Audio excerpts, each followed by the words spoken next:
Greetings, everyone. Your cartoonist pal Stan here with another episode of 50 Years in the Dungeon. Kinda. 50 Years in the Dungeon Summer Edition. I've taken a few weeks off from having official interviews where I'm drawing new cartoon homages. But during that time, I'm still coming here and hanging out and answering your questions, having conversations while I work on finishing some of the cartoons that I started on previous episodes because the first half of 2025 has been kind of chaotic, and there were a lot of the drawings, in fact, none of the drawings until recently from this year did I finish. I just had the sketch, the bare bone sketches done. And now I'm rolling along and finishing them. It's a lot of fun. We get to hang out, we get to chat, get to progress the art. And in order to help me along, I'm not doing interviews, but I am having some friends, folks who have been on the show as guests, just kind of drop in for even more informal conversation. And so while I'm drawing, they're keeping an eye on what you're writing in the chat room, and we talk about things. Talk about same kind of things we talk about on the interviews, but in an even more relaxed kind of informal way, and even more wide ranging. My guest tonight, hello, Michael and chat, good to see you. 50 Years in the Dungeon Chain Gang Edition. Well, I mean, I I actually am really thankful that I can do this, right? That I can find a time that I can get here uh, and devote it to working on these drawings, so they will get done. Because, like I say, the first half of this year, they just weren't getting done, despite the fact that I wanted to. Last year, in 2024, I went through most of the year being able to finish one a week, one a week, one a week. I was on a good roll, and I've been up doing this because I want to. I want to do these uh, these cartoon homages, and I enjoy the drawing of them. It's just that this show is a time that I have allotted in my schedule for working on that.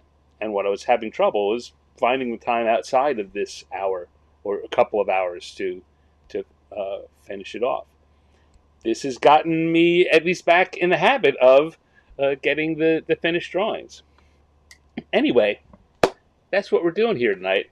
My guest tonight is, well, I was going to say, but let's just bring him in. Maybe I'll have him talk and see if you can guess who's, it doesn't matter. I put his name over there. It's Dale Donovan. Dale Donovan's my guest.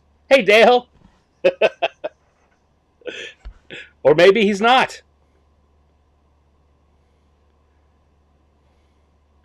Why is that? Come on. Dale? He disappeared on me. Maybe I don't have a guest. What did I do?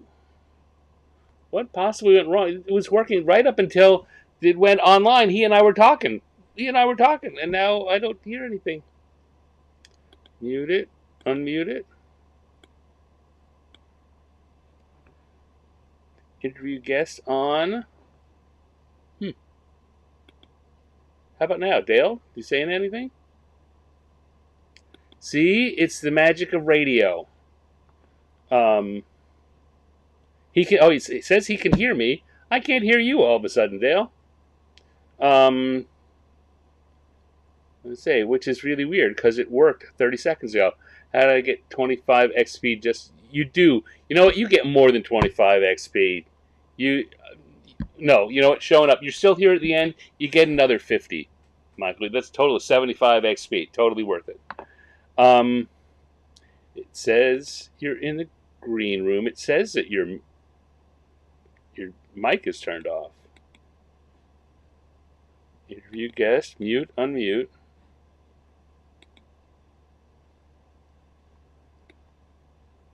Dale, did you turn your microphone off? I don't think you probably did, but somehow it's telling me that that's what's happening. Hmm. Come over here. We still don't hear you. No, we still don't hear you. in the green room we had this issue. Yeah, I know, but I know what happened last time. That's when I didn't have you as. Do you need to get assigned? Oh, you somehow got unassigned. That's weird. All right, there Hello. you go.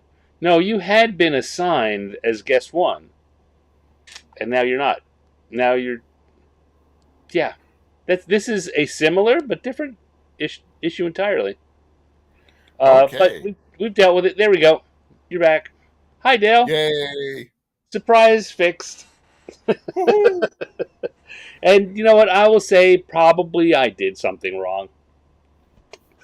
I mean, I'm the only one that has any control over it. So yeah, that's um. Yeah. Hey, Dale. Thank No you harm, for no for foul. popping in and coming back and chatting again. Well, thank you for the invitation. I'm glad to be here. Like I said, it's a chance for me to hang out with my buddy Stan for a couple of hours, which I don't get to do anymore. Well, if you do this too often, you'll be like, well, I don't know, Stan again.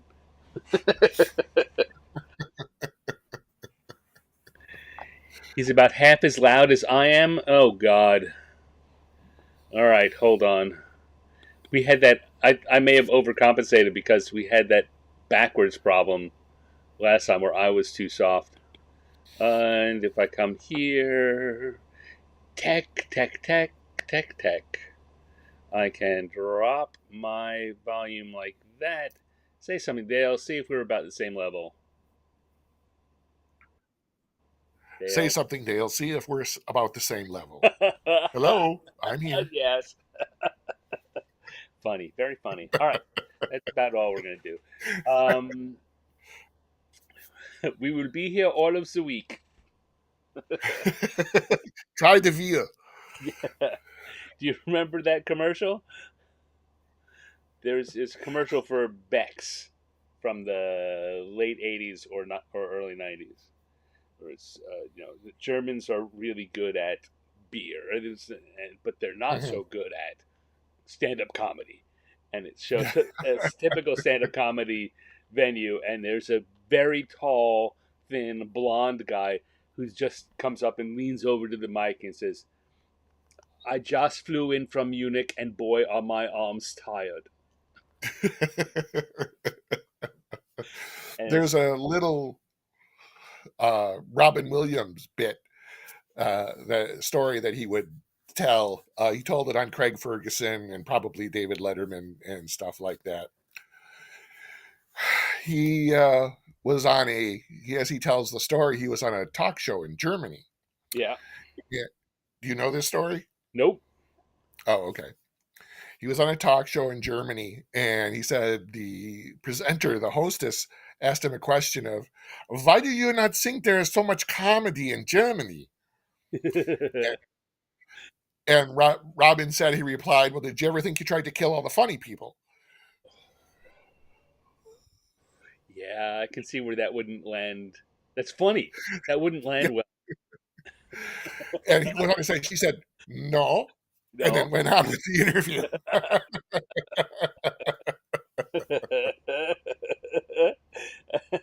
And that is German comedy. Yes. I just And flew this, in from Munich, and boy, are my arms tired. I came across a reel recently, and it was apparently it's not the first one, but it was called "More German German Shepherds," and it was little clips of German shepherds, being dogs, but it had a voiceover of someone doing a German accent, sort of narrating these little scenes. Right. And the first little clip is the dog owner and the dog is in the backyard, and there's like a groundhog, also in the backyard, a woodchuck or a groundhog or Yeah. something. And the voiceover is, "Oh, mama, look at that fat rat over there. He is a chunky boy." And then the groundhog turns and charges the German Shepherd, which freaks out the German Shepherd. So this is what the voiceover did was, oh, look at that fat rat over there, Mama. He has a chunky boy. Oh, scheiße, scheiße, scheiße, this chubby gerbil tried to kill me.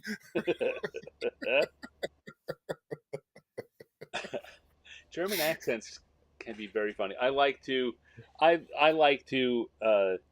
particularly when I'm driving, just talk out loud, vamp out loud, Mm-hmm. and I will often do so in ridiculous accents, and German accent is among them. And I will also, particularly if I've got the radio on, I'll start singing in a German accent to whatever the pop song is, Oh, okay. Yeah. and make it over the top and operatic. Mm-hmm. Um, yeah, fun, fun, fun.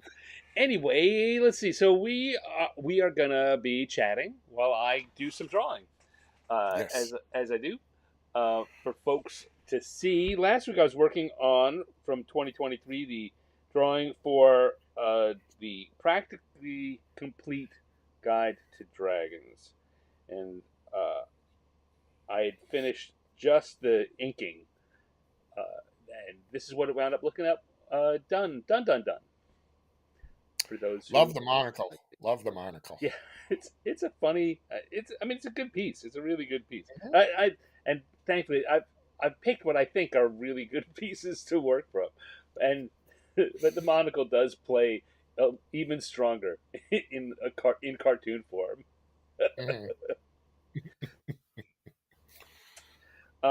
So that was 2023, which means just two more drawings, and I will complete the uh, the first round of art. The one I started when I started the show was one for each year of D&D, and so this Season year, one. season one, yeah. Last when we were talking, I did the Mordenkainen one, right? I was working on that. Mm-hmm. That's how that turned out. So Oh yeah, I love I was that. Yeah. while we were talking, I was coloring Mordenkainen, Mm-hmm. and maybe I don't remember if I was drawing the finishing the uh, Astral Devourer, Dreadnought. Dead Dreadnought. Yep. But yeah, uh, that's how it all came together, which I also think turned out pretty good. Mm-hmm. Very good. All right, so today we are working on the Dungeon Master's Guide, the new 20. 2024 version of the Dungeon Master's Yes. Guide. Yeah, we've got War Duke on there, and we've got Yeah, Venger, and I she's can't really also. see who that is. I always forget who this is. Yeah, it's another character. There we can zoom in on her. I always forget her name. I've always got to look it up. Um, but she's Is it another character Igwilv? in the same era. Hmm? Is it Igwilv? I think it is. I think it is. She But was one of the major baddies in the those series of first edition modules. She showed up a few times in the I do like this GDQ interpretation of series. Venger, right? Hmm. That captures the look, but in a not quite so cartoony, not quite so Saturday morning style. Yes, I'm yeah, he's actually kind of scary there. yeah. You know, So I'm trying to see in my sketch of it. I'm trying to. It's like doing Google Translate, where you translate from English into a language back into English. I'm going from cartoon into painting back into cartoon, and trying to make sure I don't wind up looking like I I keep the bits that Tyler Jacobson introduced in his painting. hmm Um, what I like about the Venger in particular in that art is it almost looks like he's glowing from within. yeah, yeah, He's got some malefic light burning in his heart or something. yeah. That'll be a little harder for me to catch. That's a very painterly detail, Sure. but but but I agree with you. That's something I'm going to try to get in the coloring process. All right. Which size brush do I want to do this with? Nope, the smaller one. All right. Yes, Michael, there is no depth perception in the astral plane. It's a plane after all. It's right. Doesn't matter. There is there is depth. It's just so infinite that it doesn't really matter. Yes, exactly.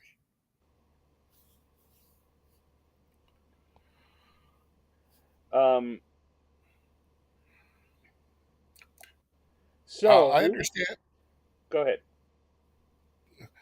I was just going to ask you if you happen to know, or if anybody in chat would happen to know, was Venger ever actually defined within the game? Is he a demon lord? Is he an archdevil? Does anybody know? Well, am I on the wrong level? I'm already starting on a bad way. Uh, they for the DVD uh, collection when it finally came out of Mhm. D&D, of the D&D show, they made a little book, a little booklet of D&D stats for everyone. Mhm. I think that's as close to him ever being defined for the game. It was created by someone at Wizards, someone on staff.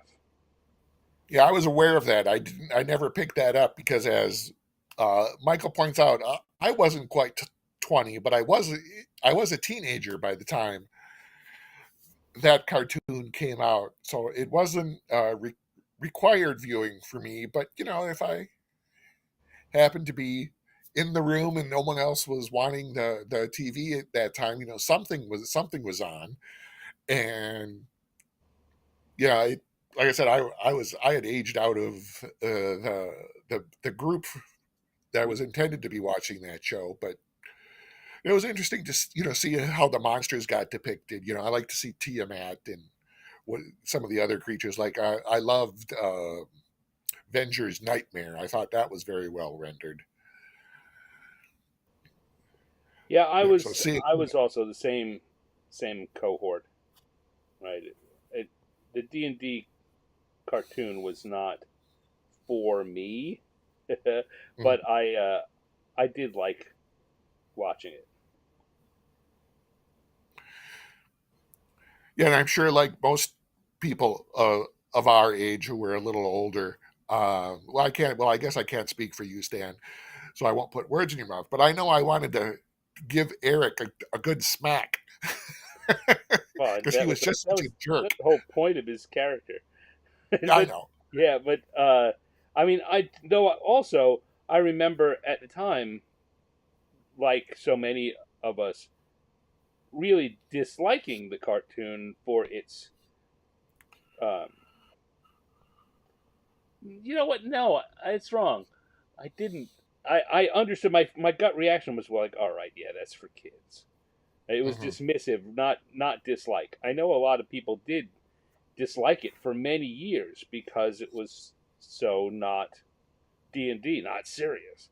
But I mean, I Hmm. recognized, as it sounds like you did too, it wasn't supposed to be. It's not for us. It's for kids. This program is for kids. So you're not gonna get real air quotes, real Greyhawk, real Hmm. D&D. That's just dumb. To expect that is kind of dumb. Yes. Yes, I'm calling people out there dumb. I'll take it. I'll own it. Yeah, and as Michael points out in the chat, there was no D&D media at that time. Yeah. And you are also correct, Michael, in that Diana was the best character. That was the thief acrobat, right? Hey, Chris, thanks for joining us. Hello, Chris. Yeah, yes, she was. She was cool and smart, Hmm. and she was the rogue, which was my favorite character class. She was a rogue variant, which is my favorite character class anyway. Yeah, I think when that Unearthed Arcana came out, the first character excuse me, the first character I created or altered was a thief character that I had. I was like, oh, I'm going to make that character a thief acrobat Mm, because the whole second story cat burglar kind of right. thing. Yeah, that was right up my alley too. I have a um,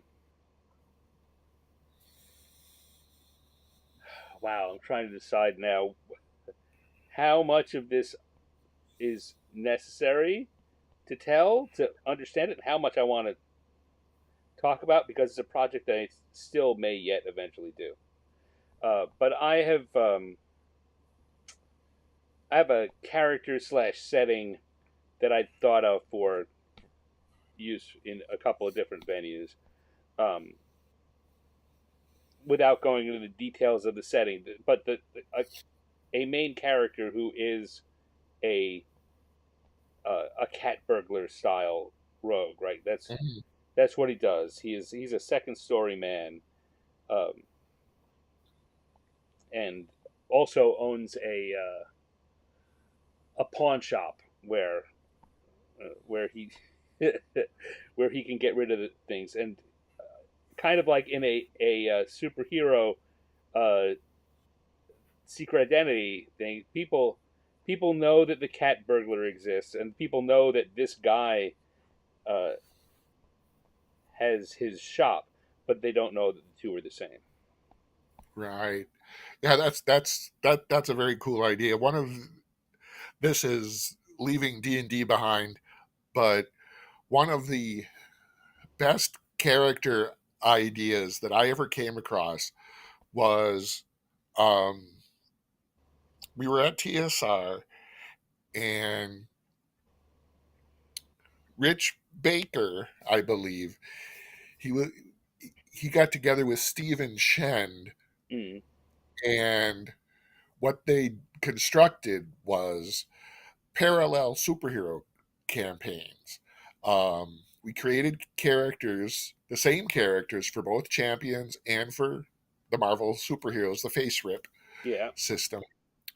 And Rich ran those characters using the champion system because some of us had more experience with Marvel, some of us had more experience with champions, and and then we recreated those characters in Marvel, and so Rich would run an adventure, and then Steven would run an adventure, and the adventures weren't related or anything, but it was just let's see, it was an experiment to see how different system handled superheroes, right, and one of the players was a big hero system guy, Monty Cook, because of course he had worked for Hero before he came to work at yeah, TSR, and so what he created, the character he created was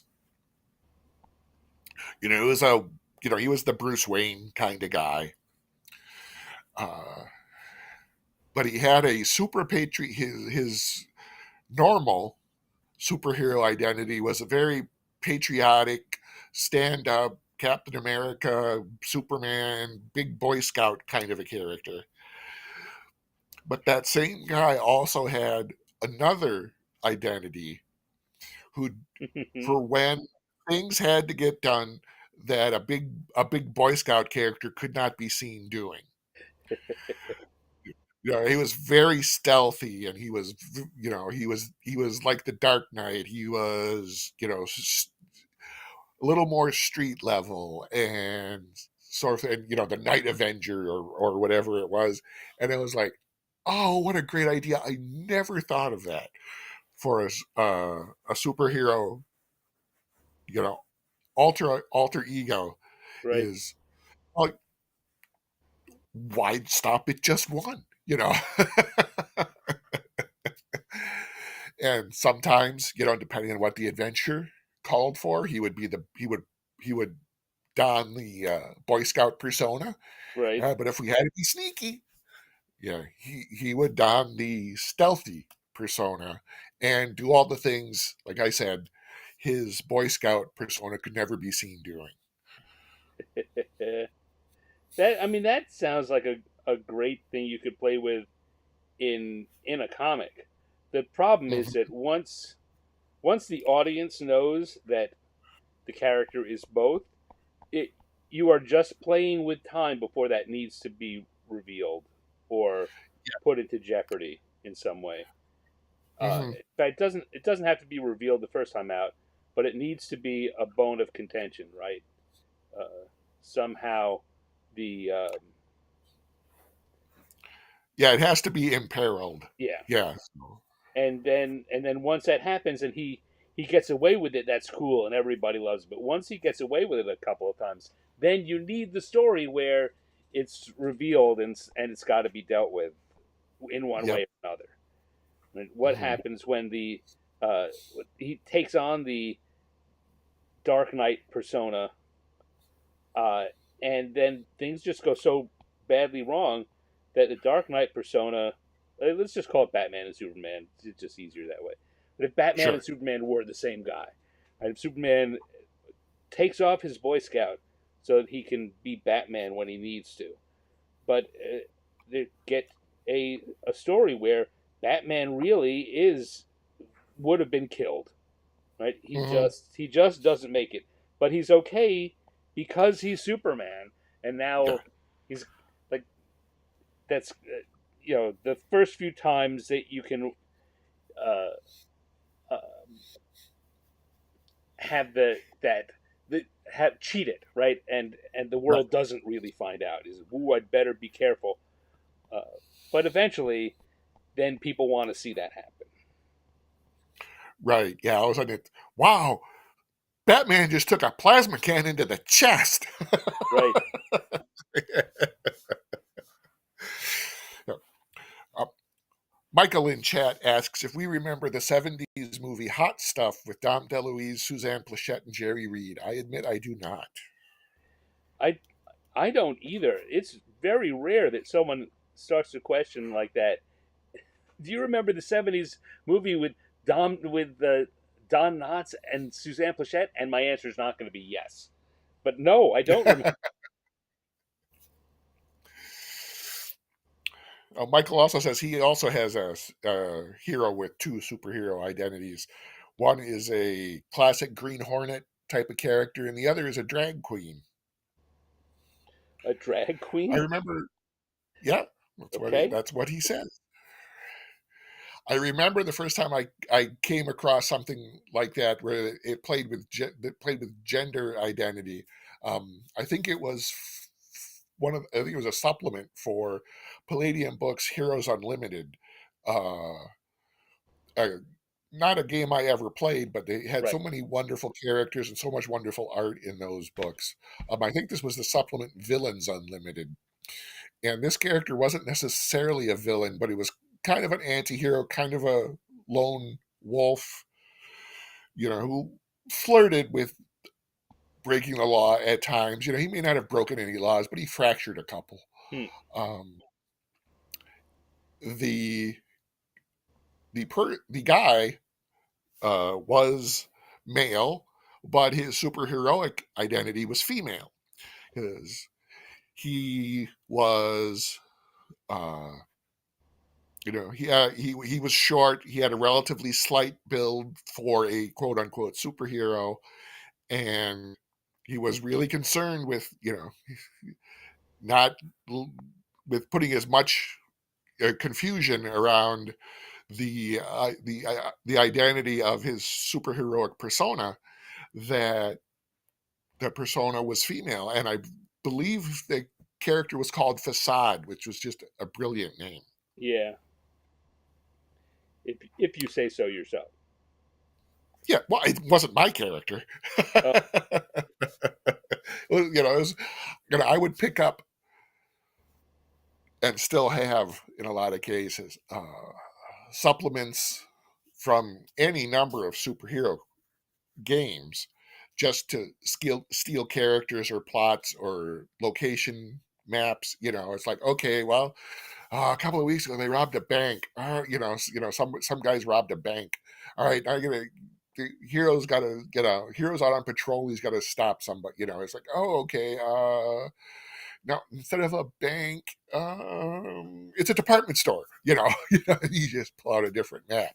Huh. So I have collections of all these different superhero RPG supplements for any number of systems, just to Yeah. steal ideas from. Michael points out, Hot Stuff was about a pawn shop sting operation, and the film was in a tradition of it's a mad, mad, mad, mad world, which I just rewatched recently Huh. and still holds. That's yeah, that floats a bit into that storyline, that character I was talking about before, Hmm. the pawn shop, and there's there's much more complicated. Again, I don't want to. I don't. Uh, I don't have all of it planned out, and B, I want to use it someday, and I don't want to spoil it. But here, Right. I'm looking at the reference, and I noticed. I thought that this cauldron that is floating, that's in front of Venger there. Hmm. I thought there was just like some holes at the bottom that you could see whatever was glowing inside. But as I zoom in on that, it seems to be a skull that's floating in a ghostly skull that's floating in Hmm. front of it. Is this Yeah, wow? it looks like either you're seeing inside the cauldron, to like that skull with the fire inside. Somehow we're seeing that at the interior of the cauldron, or not, because there's clearly something on the outside of the cauldron too. There's Yeah, there's a you know face. oh, There's a there's face there's shape a on it. face there. There's like a goat head, you know because there's horns Yeah. and the eyes and stuff. So I'm wondering, how are we seeing that glowing skull? That's another wonderful effect. So yeah, that is a painterly thing that I am going to say, nope, not in my drawing. Yeah, that would be pretty complex to add in the sort of thing you're doing now. Not that you couldn't do it, not that you lack the talent, but it's a I, time thing. I appreciate that. I also feel the same thing. I maybe I could do it. I don't. It's I don't want to. I'm Michael asks, deciding today. My jurisdiction ends here. ends here. You idiot, he's hit everything he's aimed at. I knew he couldn't get through another one of these uh, chat get-togethers without Silverado coming up. Uh, I have a hard time Michael getting asks, a day without yes. Silverado coming up. Michael asks, is the skull a brazier under the that's supporting the cauldron? No, I mean, zooming in really. In fact, I can make this even bigger so we can see the Mm, whole thing there. And it is a ghostly image. That's because you can see through it to the yeah, cauldron behind yeah, it. I was looking at it, I think, well, maybe she's summoning that, but it doesn't seem to be that that's related to that at all. It's just hmm what's it there for? I don't know. It's yeah, cool. because it's wonderful composition, and nobody else is glowing that color. I mean, there's a bunch of Yeah. The only zombies or thing something glowing on that the screen. color are the magic that Venger is casting, which has some Hmm. weird squigglies off to the side of it. I know, it's horrible to say. That's the skull of the dungeon master. But Dungeon Master, And Chris to in the chat win says you it's the must underrators of lose, the and Lost in Ark. losing you shall win. Well, what does Yes. that mean, Dungeon Man? Oh, where'd he go? Chris suggests it's the end at Raiders of the Lost Ark. Don't look at it. I gotta look. Don't look, Marion. Don't look, Stan. I'm looking. All right.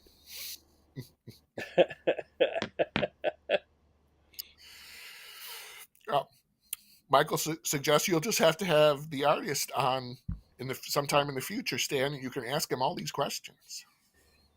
Have to remember. See if I can get Tyler. I'm sure Tyler would come on.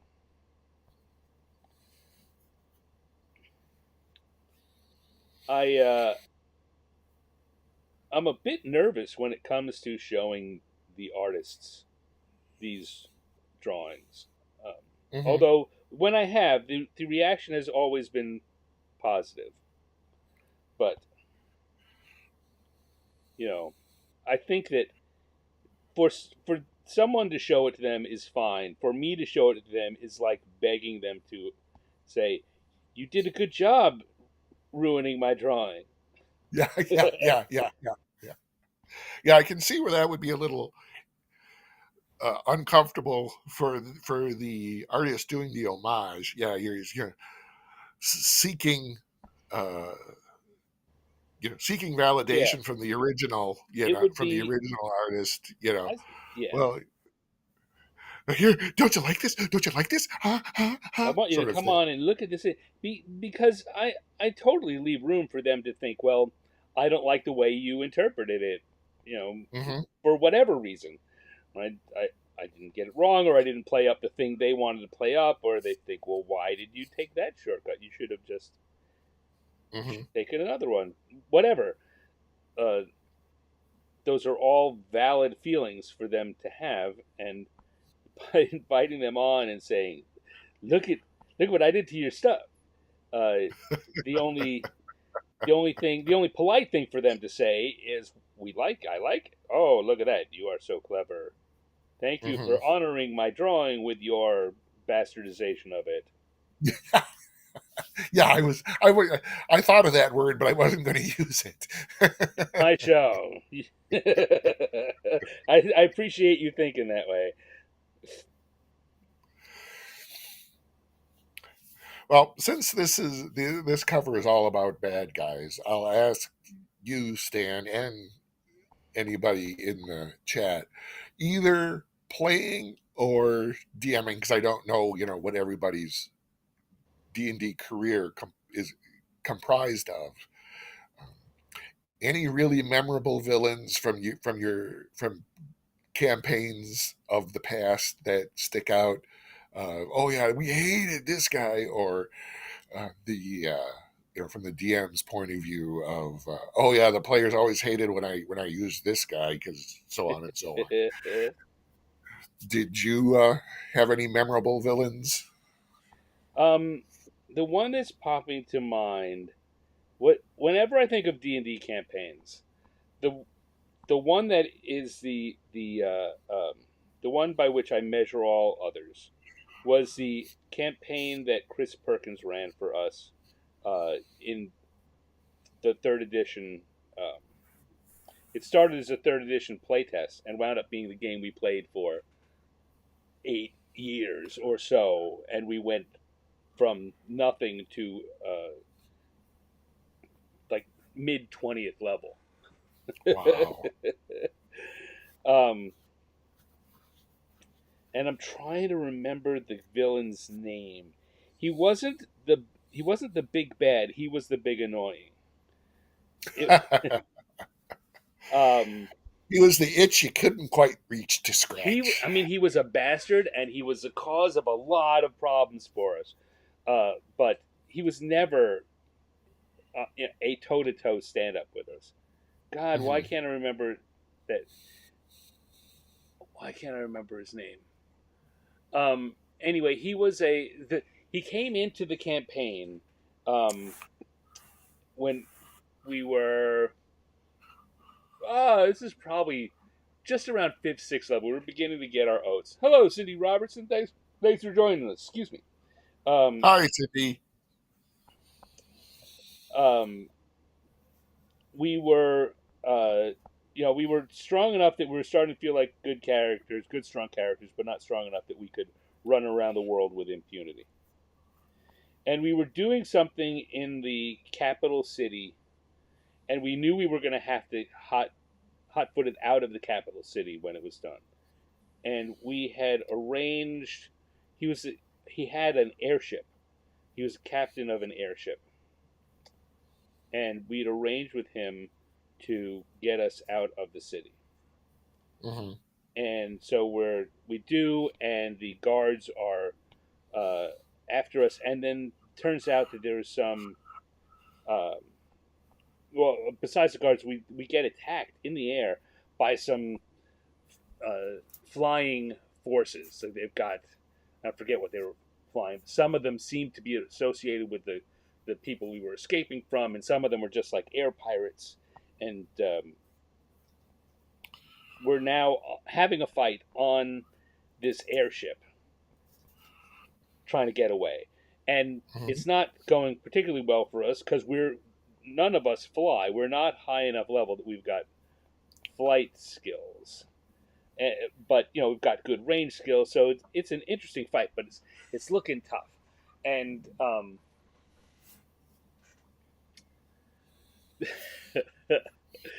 uh, he is a spellcaster, not a high level one, but he's got some spell casting ability. And he says to uh, our monk, who deals out a lot of damage, he says, "Well, you know what? I can cast levitate on you, and that way you can float up to meet people in the air." Was it levitate? Maybe it was flight. Anyway, he says something. You go out there and you can get them. And we said great.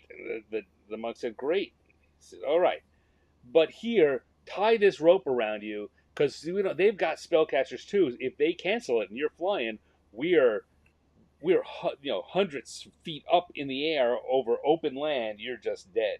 And so it's great thinking. So he ties a rope around him, and um, it must have been flight. He ties the rope around him, and he gets ready. He stands on the edge. Says, "Okay, I'm going to cast it on you now." And he wiggles his fingers and casts a spell on him.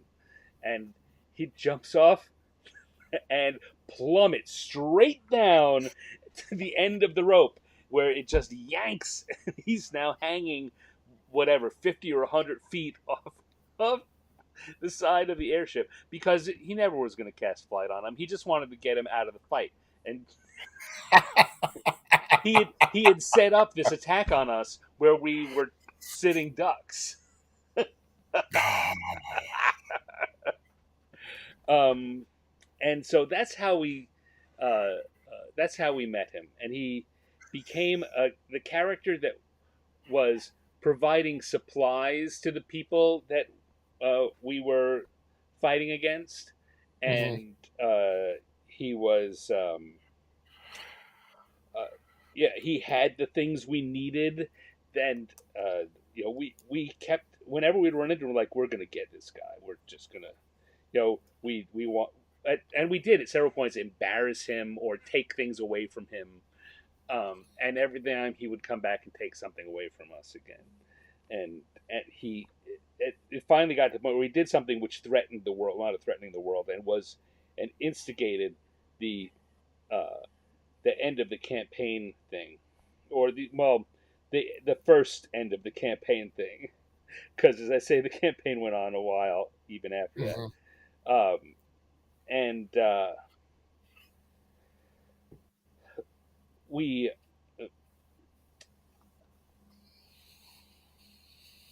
we defeated the the thing that we thought we had defeated the last thing, the thing that was gonna uh, that was the big bad, and it was a an avatar of Dweeblex, the ooze Okay. god, right? Mhm.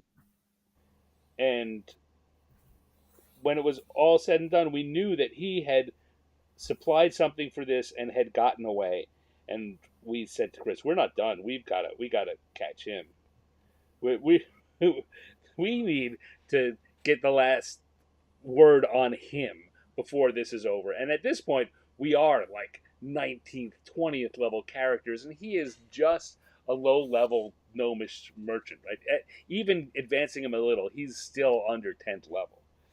Like Mhm. he does not uh, give us a real fighting challenge, and we didn't care. We were ready to just go kill him. He has done enough. He has endangered the planet. He's been a thorn in our side, and we are just gonna go get him. And I'm not sure. Mhm. I mean, there was some argument in the group as to whether we were just gonna outright murder this gnome, or uh, or what? And I was playing a gnome too, so this is not an anti-gnome thing. It was an anti-him thing. Um, and so we chase Uh, him down, and and it looks like we've just got him where we want him. And then it turns out that he had been possessed by Dweeblix too. And in fact, he oh, okay. and the way it happened, the way I don't know the way it works all the time, but the way it happened here, when Dweeblex does that, you're gone, you are dead, and there is just the Dweeblex version left. And Mhm. so he was dead. It was our revenge was taken from us. Like we had another final big fight with this Dweeblex thing, which we were able to kill, and it looked like him while we were doing it. And Chris had the thought that this was going to be very satisfying for us. He was very surprised when it ended, and to a person, everyone in the group said, "Well, that just sucks." We never. He got killed before we could get on, and then revenge. He says, "Oh no, you got your revenge. You beat him up. You killed him." It's like no, he lost to Dweeblex weeks ago. That was Dweeblex the whole time. That was not him at all.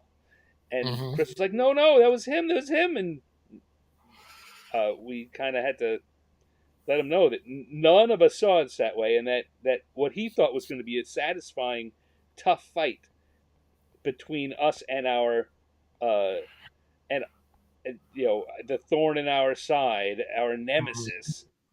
To us, once we found out the truth, it was like, no, that's really unsatisfying. Yeah, I can see where that would be unsatisfying. Yeah, you want it. Yeah, yeah. No, he's gone. We can't do anything to him. He's already gone. Yeah. Chad had mentioned a couple of classic baddies, Takesis from Dragonlance, of Yeah, course, and Soth, Lord Soth, also from Dragonlance, who got diverted into Ravenloft. and Excuse so me. you and I are But both good friends with Jim Louder, who yes. who wrote the really great Ravenloft novels for Saw. Hmm. And Yeah, I think he probably told you that story. When he was on, he was not originally supposed to write that yeah, book, but the at least one other author fell through, and I think they tried to replace him, and none of that worked out. So the head of the book department said, "Well, Jim, I guess you're writing it." Um, and then he ended up writing the sequel to it as well. yeah, And but yes, Lord Soth is a great villain. Um, Chris says his favorite version of gnomes are, of course, Tinker gnomes, also from Dragonlance. And yeah, not everyone wants to kill gnomes, Michael in chat. I'm a big fan of gnomes, and Stan knows my saying yeah. because I use it every chance I get on his On random the Thursday encounters show, Thursday show. go Go gnome or gnome go or go home. home. Yeah, I'm a big gnome guy too. I remember Yeah, when they were working on fourth edition, where they left out gnomes initially right. and reworked gnomes a lot. I remember I was no longer in the building. I was a freelancer, and I remember having impassioned conversations with several people on uh, the design team that were still in house about why it was absolutely important that gnomes be there, and that there was that one of the things that they always argue, like, they don't have a niche. There's nothing they fulfill other than this comedy role. And uh, Hmm. I I said no, they absolutely have a niche. And it's important to include it, and there are people that like it. They don't have to be uh, comedy. A lot of people play them that way, but uh, you know one of the problems that they have, and that gnomes definitely do have in the broader thought of fantasy, is that there's not a single interpretation of them. As sometimes they fill the same role that halflings do, and sometimes they fill a very um, fey kind of role, Right. and sometimes they are what D&D has made them. They're very tied to the earth and burrowing animals, and sometimes they're very magical, and they don't have one interpretation, and that's something Mhm. that a lot of designers struggle with in trying to put them in there, and not wanting to deny any of them. Right, the Dragonlance Tinker Gnomes work great in Dragonlance, but they're not every. There are a lot of interpretations of gnomes that they're not that kind of. They're not Mhm. mechanically inclined. Yeah, some of that mechanical inclination showed up in Spelljammer too, Yeah. with the gnomish ships. Do you know Dragonlance much better than I do? Do you remember who came up with Tinker Gnomes? Was Well, it they Jeff were Grubb, in. Harold Johnson, Margaret, Tracy, I Roger? don't know. They were in the original trilogy. Um, it sounds like something like a Harold thing, if I had to guess, but Hmm. it certainly was in Dragonlance.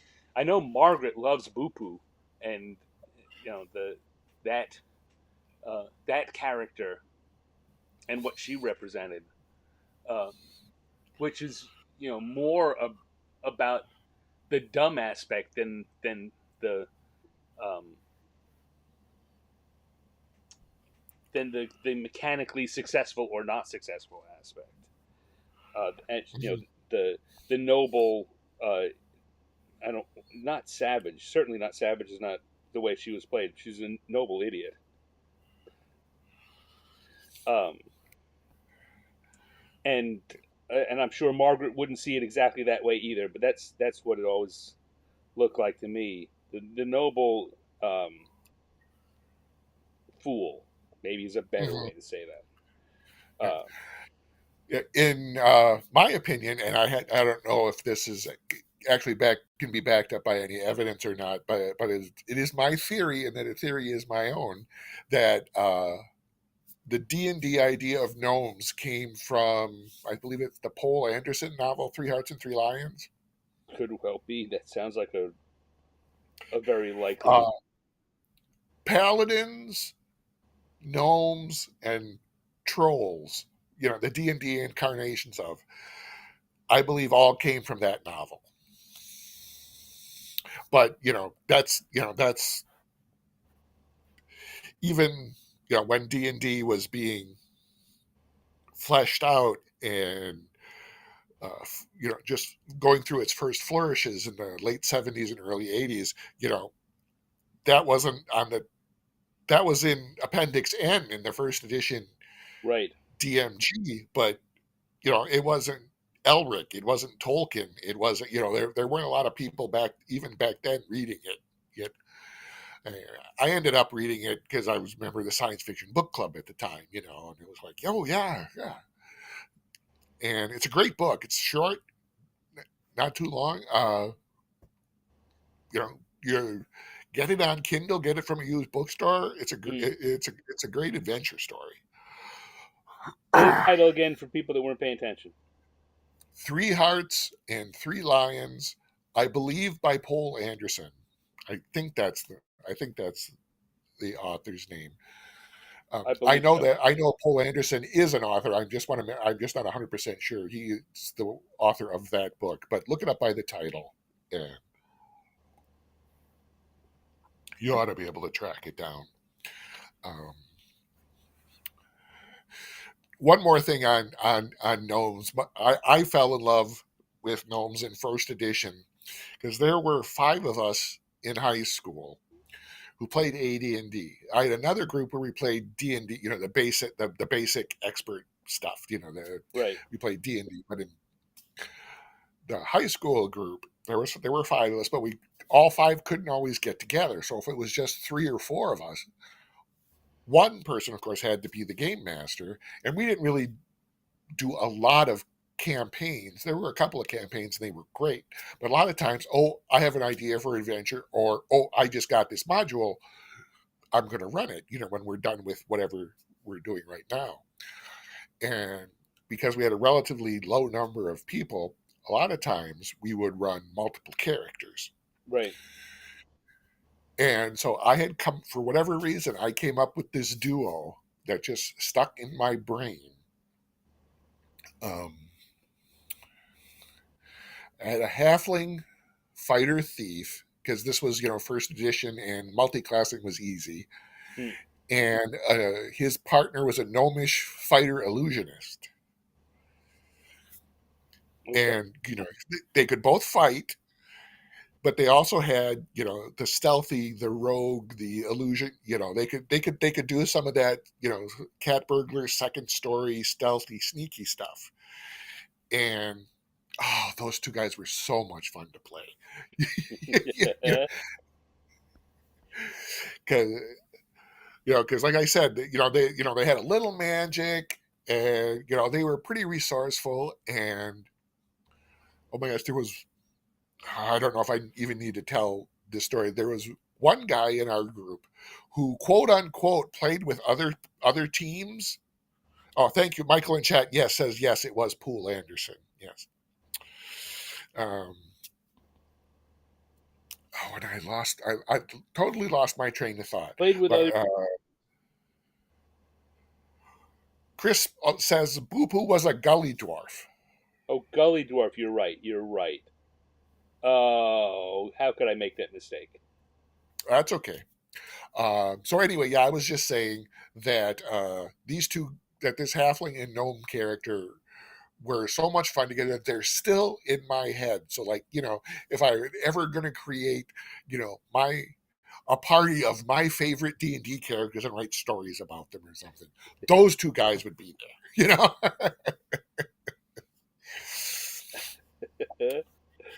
Oh man. And now I'm thinking, all right, I got that boo boo thing wrong. And my first thought in my head is that's why Margaret hates me. And Margaret doesn't hate me. Yeah, I was going to say, I don't think Yeah, Margaret hates anybody. Margaret doesn't hate me. But No. yeah, no, I do make Not those even type Roger, who set her porch on fire once. So. of. But yes, no, totally wrong there. Mixing two completely different things up. Um, but I don't remember who. Now that brings back that questions. I don't remember who made up the Tinker Gnomes. Yeah, Michael says he's never seen that book in a used bookstore. Well, yeah, I think that kind of tracks because it wasn't hugely popular. At least not Lord of the Rings stuff, and of course in the last few decades fantasies exploded, and that's a wonderful thing. And I was in a used bookstore today, but I didn't see any Poul Anderson store books. It's funny. So I was You know, talking with Jeff Grubb. I'm sorry. Finish your story. no, that's it. I was done. I was just going to say, yeah, like I said, you can't find it in used bookstore. There's eBay, there's Bookfinder, there's ABE Books. There all a lot of collation sites like Bookfinder and ABE Books, where Right. hundreds or thousands of independent bookstores contribute to their database, and you just enter the books you're looking for, and if anybody in any of the stores in that database has it, it'll pop up for it. It'll tell you the price, and so that kind of thing is wonderful. Yeah, in the Yeah. age of the internet. Um. Asks me if I'm doing any RPG related stuff nowadays. Most of the stuff that I am privileged to do, I do with my good friend Lester Smith. He designed Dragon Dice. He designed Dark Conspiracy for GDW. Wonderful designer, editor, brilliant mind, very creative guy, a good friend to both of us. Mhm. And he's retired and living with his family on his eldest daughter's farm. And of course, being retired, he's created four completely different RPG systems since he's retired. D6 by D6. It also has a variant, D6 by D6 Dungeons, which is the fantasy focused version. There's D13, his bucket list horror role playing game. There's Bookmark No Hit Points RPG.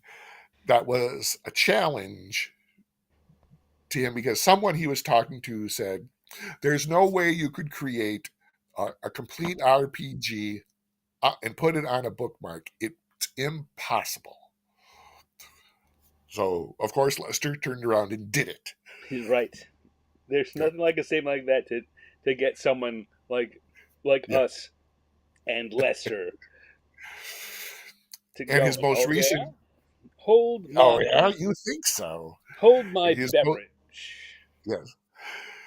And his most recent creation is been inspired by the guys at Black Oak Workshop, who are a dice manufacturer, and they make many, many cool custom dice. Um, they are Lester is particularly fond of a lot of the different D4s that they make. So his most recent RPG creation is the D Force D4 SE or Force. CE, sorry, D Force You're an uh, editor, right? RPG system where D4s rule and D20s drool. Yeah.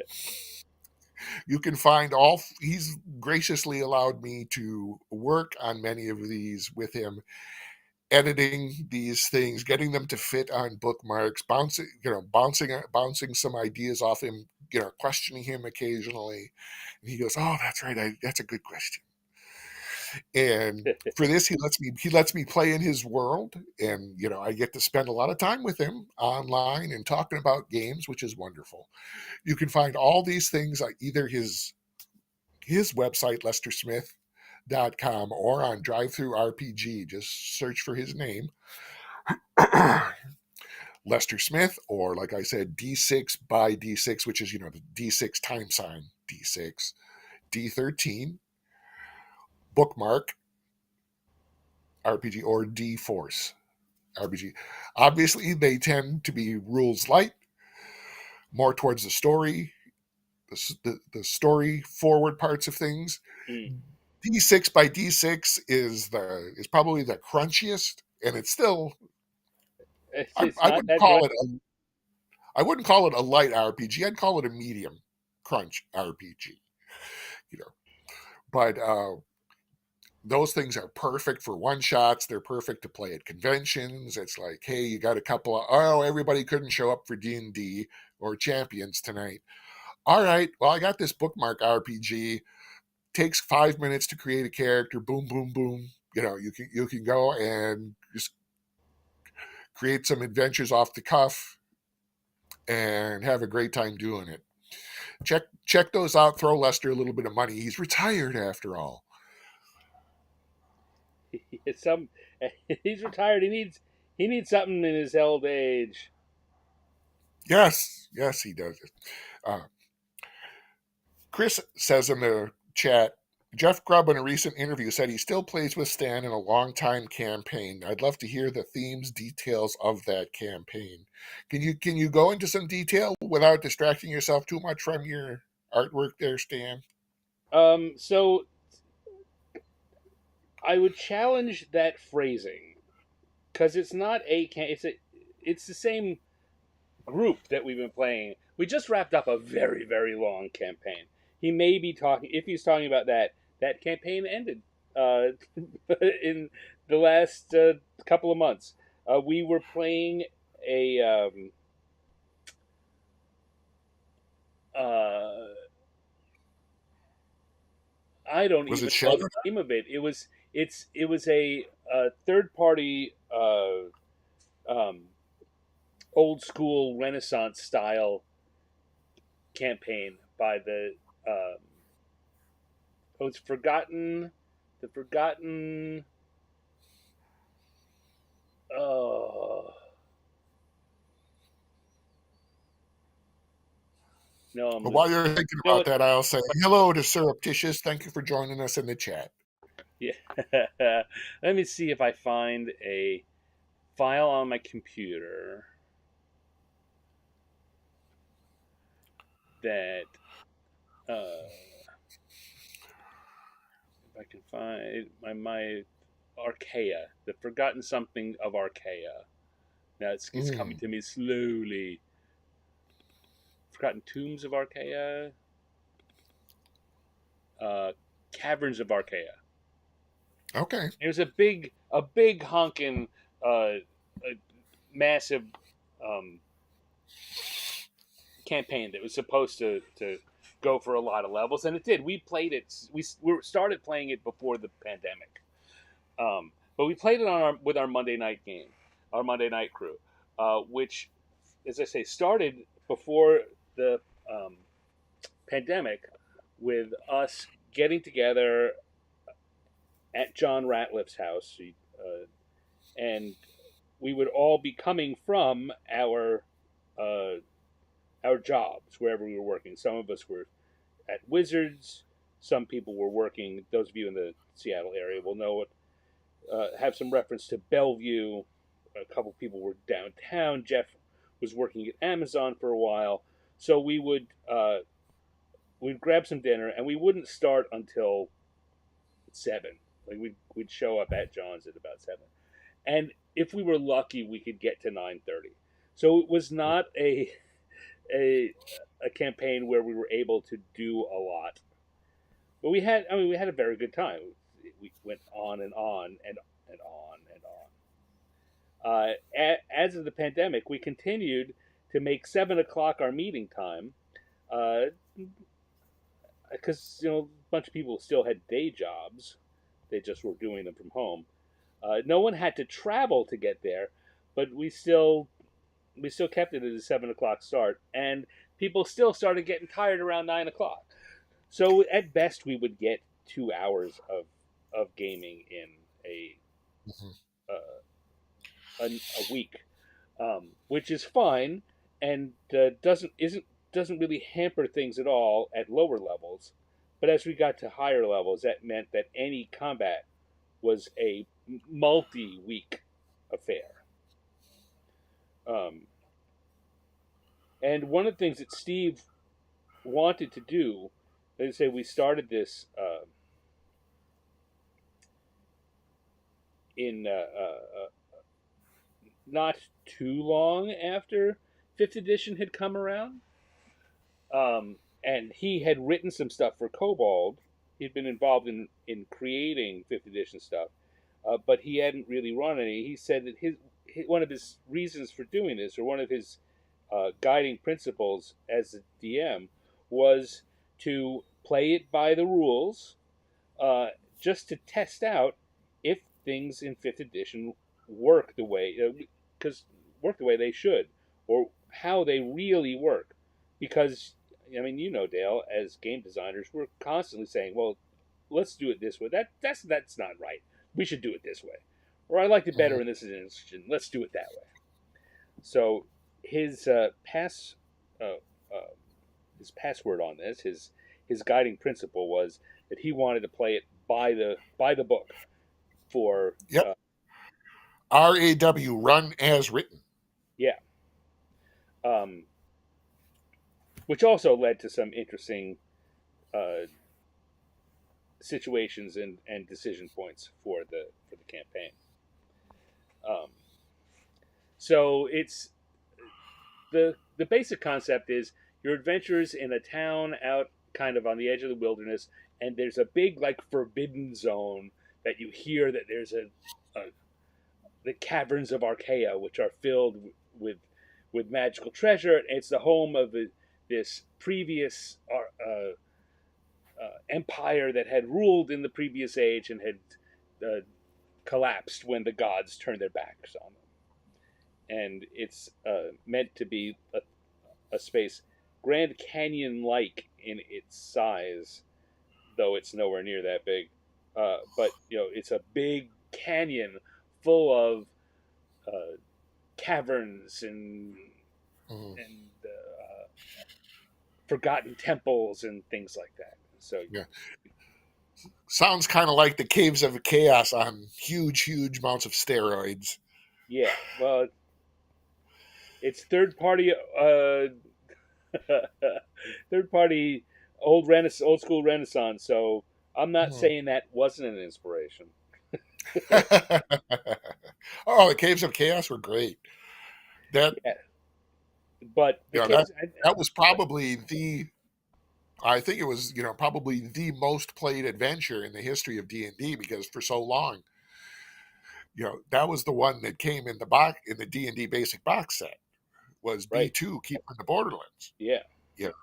So there were more copies of that printed than any other module, at least certainly in that era. And so it was probably, more people played through those Caves of Chaos than anybody played any other single adventure. And right. Also, since it came in the starter set when you had nothing else, when they had nothing else, many people had that. So if they yep. before they were ready to start making their own stuff, they played. That's what taught them to make their own stuff. Yeah, that was part of the very first campaign I assembled because I got the basic set and discovered Dragon magazine and you know ended up getting B1, which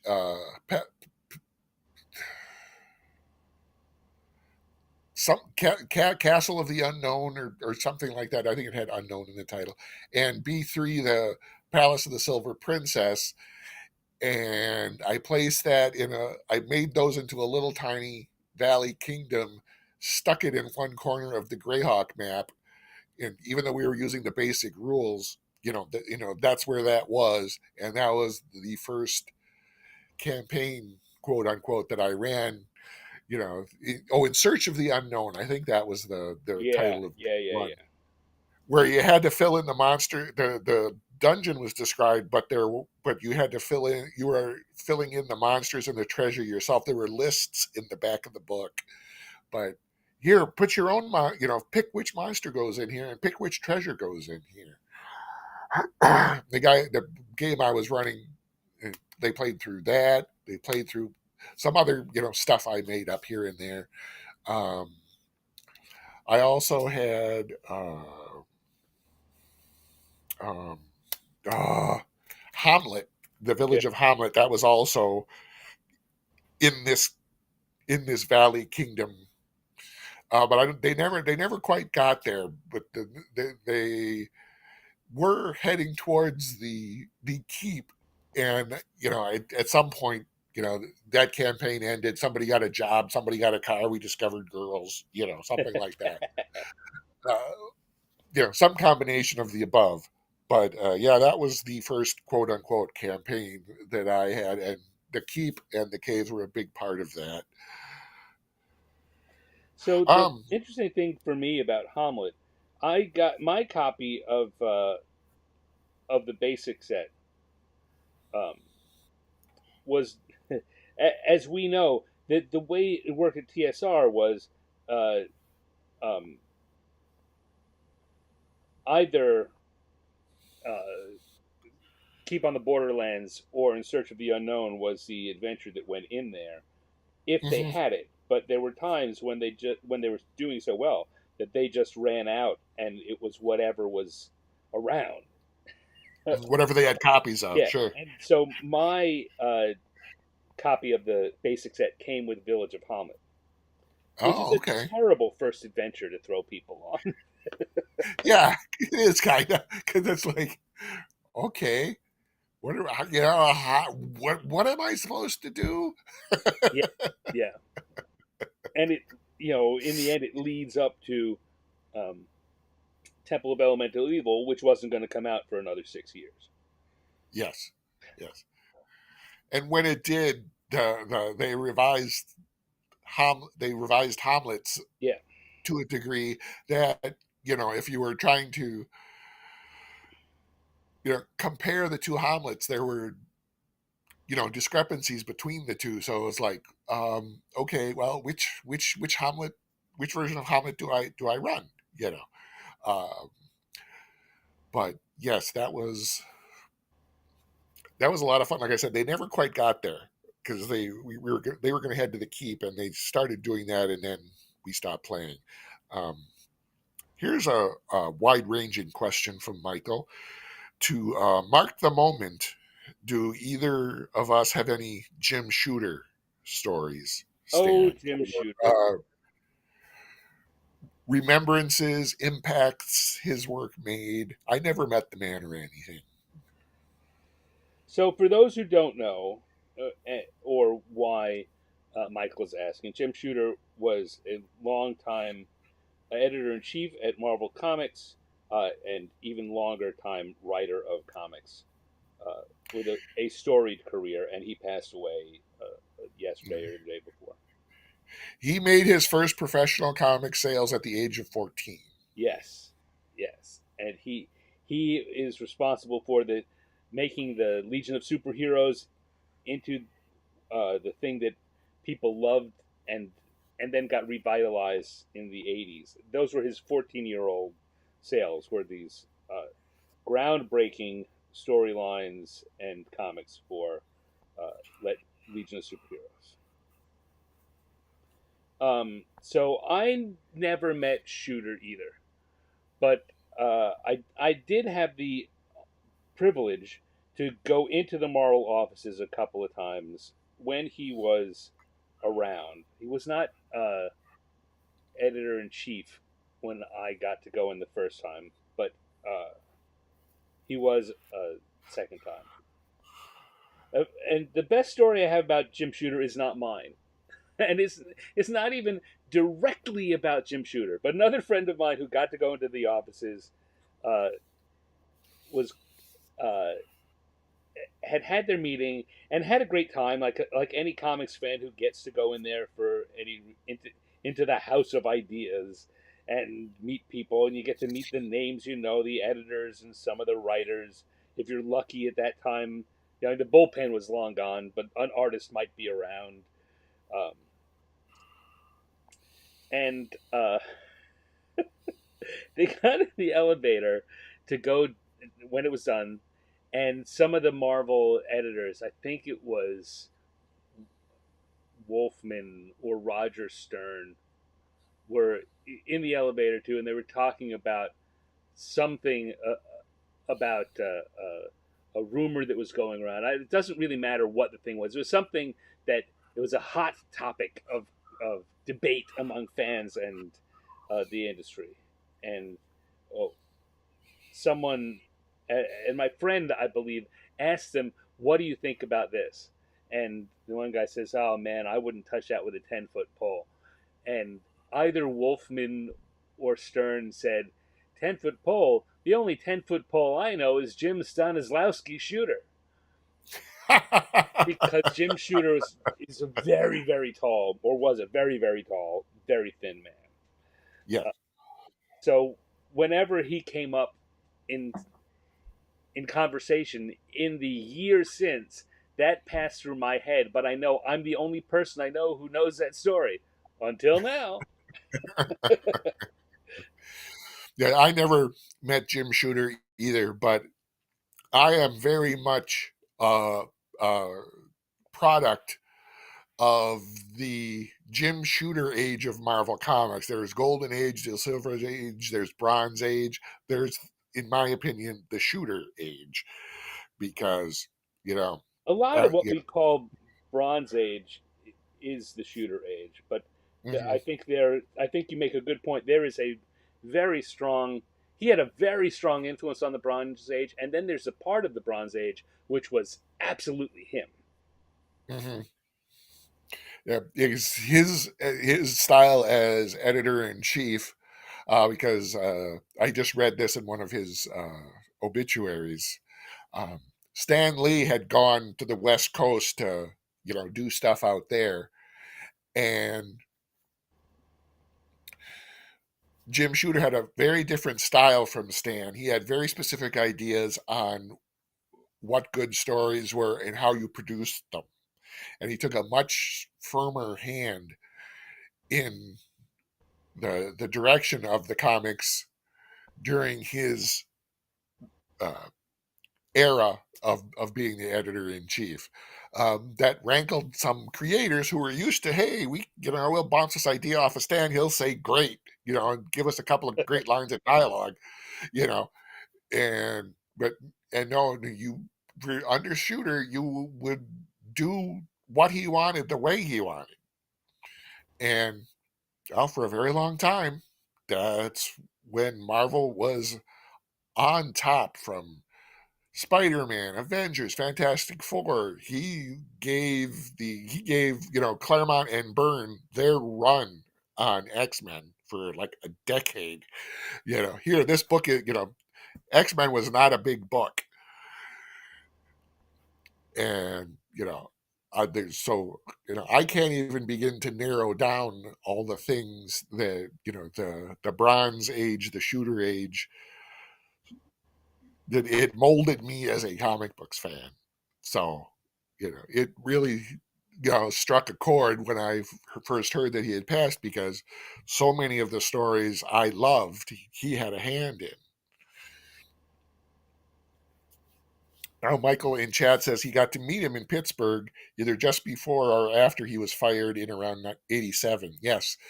Um, he did a lot for creators too, getting them royalties, uh, just better pay, and that made him popular with the creators. But the people on the board, the people who wrote the checks, weren't always very happy.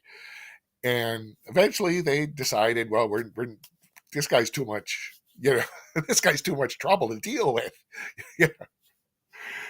But long career, lots of ups and downs, but incredibly talented, Yeah. and it's very, very tragic loss. I know he was battling esophageal cancer for some time, but an amazing career.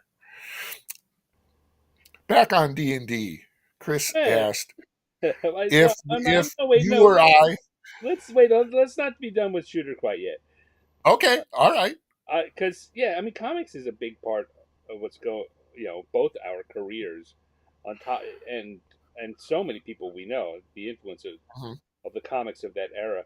I I think my take on Shooter was that I liked the comics he wrote as a at the start of his career, and I thought that his um, his take on letting the creators uh, have a more open hand with a creative. I mean, the thing he did was he he didn't. Again, my understanding of it is um, he didn't have a okay. This is how it's got to be, but he did try and make everything work together. Like you got to play in the sandbox. You got to remember the Mhm. sandbox. Um, Right, but yeah, he promoted the idea of it was a Marvel universe. yeah, It was, the Fantastic Four existed in the same New York as Spider-Man and right. Daredevil and Which the had Avengers. been true when Stan was writing all the books that felt like the truth. And then the next era, when he stopped writing and started uh, letting others write, and he just kind of handed out storylines or oversaw it. He did not. Um, he was not managing it closely enough for that to always feel the same. It started to break off into feeling like each of the editors had their group of books that felt related, but it didn't always feel like one gigantic Marvel universe. And Shooter did certainly bring that back. But around the middle of his career, or his third act at Marvel, um, he started writing stories again. And I don't think at the time I, I was very dismissive of what he was writing. I don't. I think that um, sometimes you just lose that edge along the way. And I'm thinking specifically about something that many people love, and it might just be that I got too old or too jaded or too enamored of my own creative thoughts. But things like Contest of Champions and and Secret Wars And Secret Wars 2, they were just bad. Thank you for stopping by, Cindy. We appreciate it. Thanks, Cindy. Have a good holiday weekend. Um, Yeah, that's true. He did kind of invent the mega crossover limited series kind of thing. Yeah, yeah. I like the idea of Contest of Champions, and it was only what 2 issues, right? it's a So 3-issue storyline. Yeah, 2 or 3 issues. Okay. Uh, Secret Wars. Wow, there had never been anything like that before. In retrospect, was it a great story? yeah. No, No. I think Secret Wars was a grand experiment. Yes. A grand, ultimately unsuccessful experiment. It was when Secret Wars 2 came out that I became actively derisive of Shooter, and I think I went a bit beyond the pale in thinking that. I don't feel that as strongly about that, but I think the creative reasons for why I did were are just as valid now as they were there. Mhm. It I yeah. I devoured Secret Wars. I never even looked at Secret Wars 2, unless the books I was buying happened to be a crossover of that issue. You know, that and was oh, the also, Beyonders here. yeah. Okay. Oh God. Yeah, Secret Wars 2 also was, it was, for something that was surprisingly early in that era of multi crossovers, it became the epitome of how it is done poorly.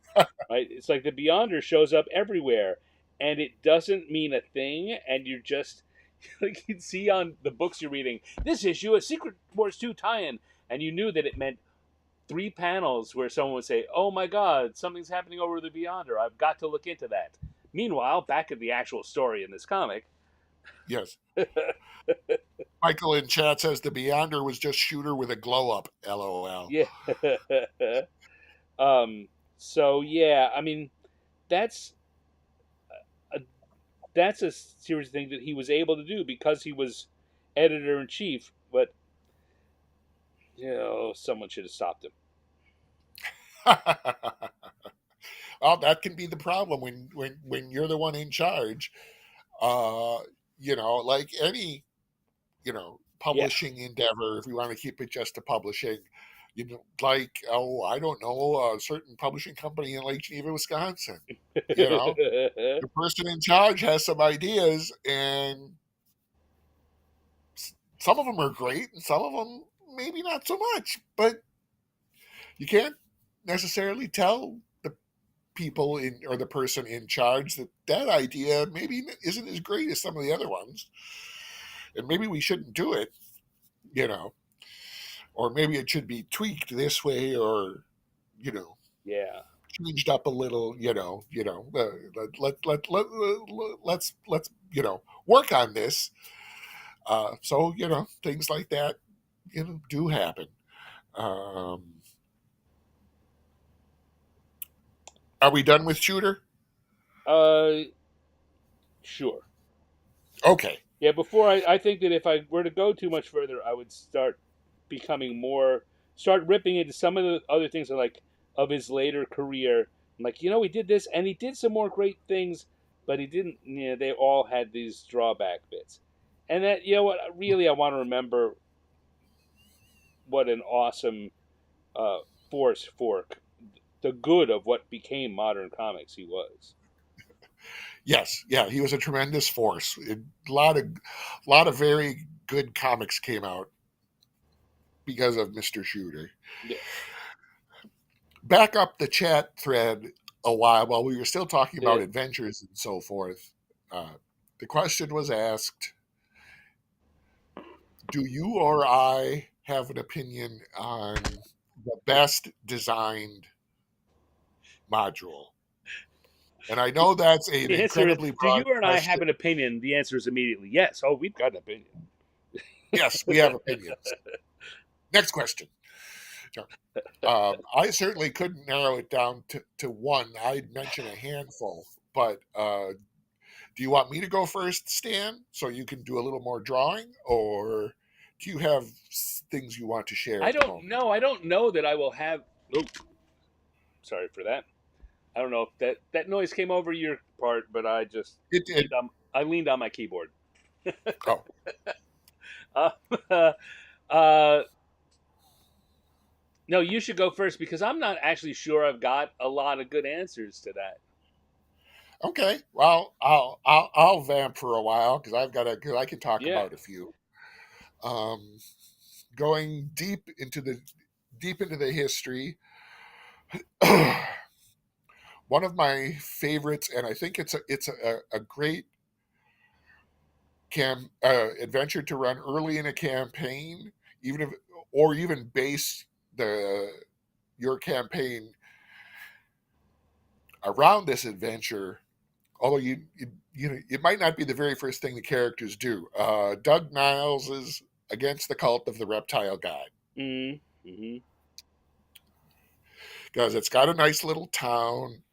It's it's got a setup. There are good guys in the town. There are bad guys in the town. There are people who are possessed in town. So they're not in control of their own actions. So are they good? Are they bad? You don't know. And of course, you got the joke is not only do you have to fight the cult of the reptile god, uh, but you eventually also have to fight the reptile god. Right. And maybe that's not the very first adventure, but you can base your campaign in that town of Orlane, and you can go off and do other things, either other modules or homebrew stuff, and as the adventurers get a little more sophisticated, a little more powerful, they start to notice weird things are going on in Orlane, or they grew up in Orlane and they still have relatives there, and their relatives start acting weird, sending weird letters or not sending letters or something, and the characters are drawn back into the fold of the plot of this town. And once you resolve it, boom, you can rescue the town, you can deep depossess the people who are possessed, and boom, that's a great home base because wow, you just saved this town, everybody's gonna love you, you know and you can just go from there. So first, I think that, yeah, that was a first edition. That's one of my favorites. One that was also a first edition, but I didn't come across it until it was updated in the second edition, which I think was the work of Steve Winter, another man with a storied career who's brought a lot of entertainment to people over the decades. I don't believe he didn't write the adventure, but he loved it so much when it first came out in first edition.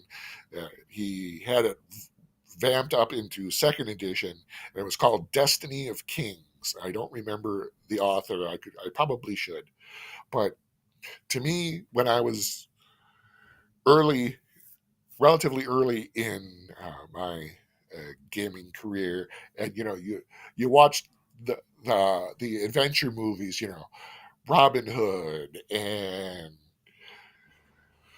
the Arthurian Knights and Ivanhoe and all these you know things about there someone is trying to take over your kingdom, and Right. prisoner of Zenda stuff, and all this. This little adventure, Destiny of Kings, is those movies. The king has either fallen ill or he's died. Your characters are acquainted with a potential heir to the throne. Their job, from what I remember of this adventure, and it's been a long time, so I apologize if I'm conflating with anything else, is basically keep this guy alive, get him to the capital, Hmm. and get him crowned. And it's like, oh, this is what D&D is supposed to be. You know, it's noble, and you're righteous. You're the good guys. You're doing the right thing. You're not, you know, nothing against dungeons, but you're not grubbing in a dirty hole somewhere, stabbing a kobold in the back. you're fighting for right and good and justice, and this is the guy who should be in charge, and we're going to see that this guy or girl gets there. So Destiny of Kings, that was one of my favorites. Last appearance was second edition. There was so much good stuff in third edition. Um, Yeah. but I won't go with any of the big books. I will go with the Adventure Path. There were several highlights in that 6 or 8 adventure path. That started with the Sunless Citadel and the Forge of Fury, which is a great one. Rich Baker, good friend of ours, wrote the Forge of Fury, the second one in the line in that adventure path for with second or third level characters, and he put some horrible, horrible creatures in that adventure, and said, "Hey, it's D&D. Sometimes you got to know when to turn and run." Which was one of those points in the creation of third edition. One of the things that the third edition design team definitely wanted to have in there, right? You shouldn't fight everything. You should know that you have to run sometimes. And Hmm. it's weird because of the way it was designed, the way because of that, and because the audience understood that the once you had CRs and you could figure out this is a challenge rating CR, which is what CR stood for, that is appropriate for your group, and this is a challenging, or they maybe could win, and this is too much for them. Um, Hmm. the the standard across the industry, and the standard across some of the later stuff that happened in uh, third edition design in house was to build things that were always appropriate challenges. Don't make Hmm. something that's too big, and it stopped being that kind of what you were just describing. That feeling of sometimes you need to look at it and know I can't handle this yet, and that's okay. That's how the world works. To being if you put something that was too tough for them, that could be de deconstructed by the fans immediately and say this is a cheat. You're cheating. We can't beat that. Hmm. And it's become a matter of some. One of the things the old school we're going back to talking about, or I'm going back to talking about the old school Renaissance was re-putting that in, right? A lot of the old school Renaissance things, maybe things are too tough. You better not fight it. You'd better run away. And there's a lot of death. Um, Yep. but it's weird That because that was supposed to be a selling point in third edition and beyond that this you you should do that, and knowing the CR system actually should help you understand because before that it was just kind of an ad hoc. How well did the DM describe how dangerous this looks? And if you didn't do a mhm. good job, then you got a TPK. Which is, of course, a total party kill. Yeah, Everybody's dead. yeah. And I mentioned Forge of Fury to preface the one I actually want to talk about from a little bit later in the adventure path there for third edition. John Ratliff's The Standing Stone. Oh, the Standing Stone. The brilliant bit of that adventure is if you, as a player and your characters, just go into this, okay, it's another adventure. Hmm. Oh, there's this guy riding through the woods. Oh, this thing happened. Okay, it's another standard D&D adventure. If you just treat the events and characters of the Standing Stone like it's just any other generic fantasy D&D adventure, you are going to do everything wrong in that adventure. Everything you're doing is the worst possible thing you could be doing. If you're not paying attention, if you're not following the clues, if you're not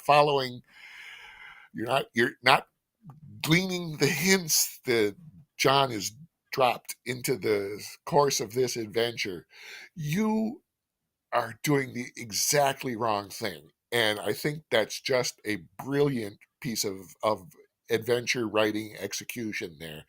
That I'm going to do the same thing we always do in every adventure. And Right. no, you just made it so much worse.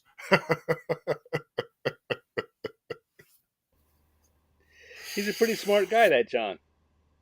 Yes, he certainly is. He understands story too. Yeah, Imagine that. fancy that. The only the only man I know with a with a doctorate in fantasy literature. Before you could actually get that, he had it. Yes.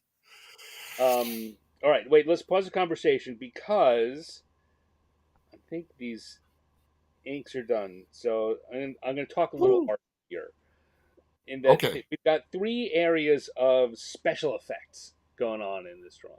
One is Venger's magic and the cauldron, um, the smoke wafting out of the cauldron. I guess four, and the electrical zaps that what's her name is Igwil. Igwil is zapping across, and the flames on Warduke's um, blade. I've drawn in the flames on Warduke's blade because I I can very easily um, my goal, and I've done this on a few other things, is to actually, instead of doing, it's still going to be a line drawing, but the lines will be colored lines, so that they have a more ephemeral feeling than the lines of the physical things. And it's pretty easy with the flames to do it. The others pass in front of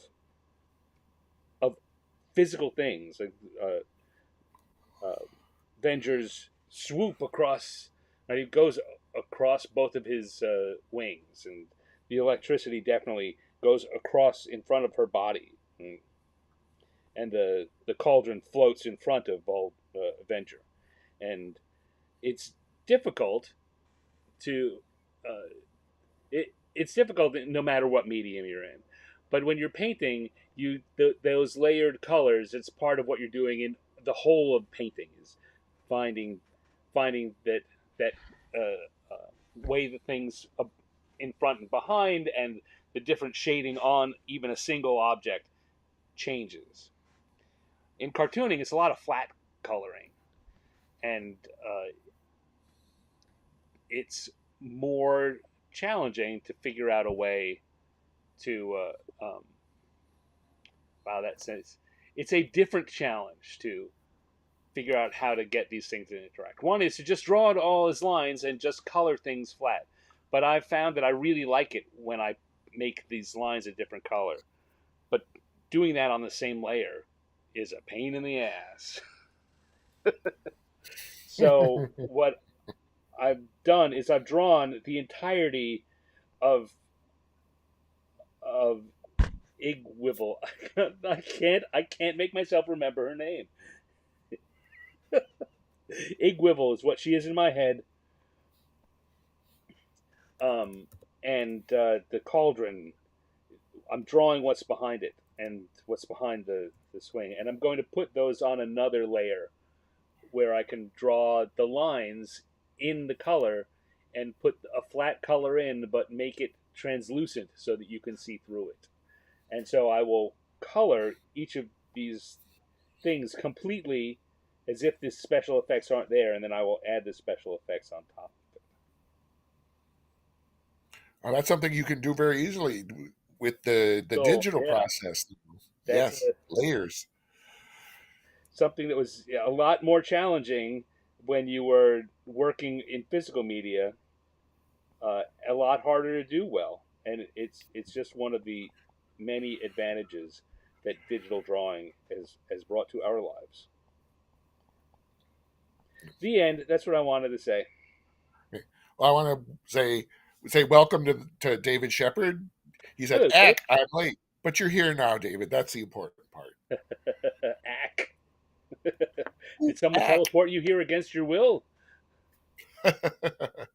And just to put a cap on the Destiny of Kings, um, it's N as in Nancy 3, Destiny of Kings by Stephen Bourne, or Stephen Bourne, who Was was a that a? freelancer Go for ahead. TSR.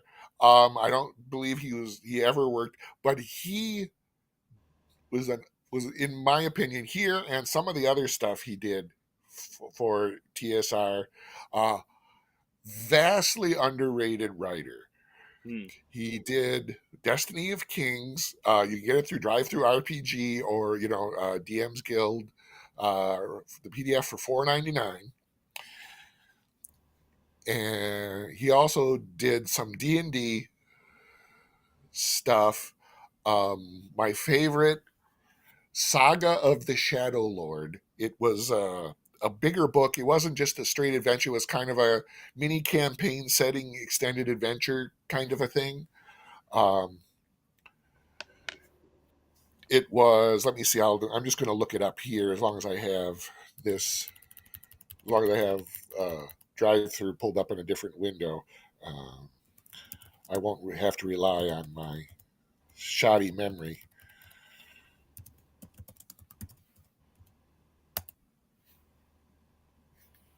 Possibly.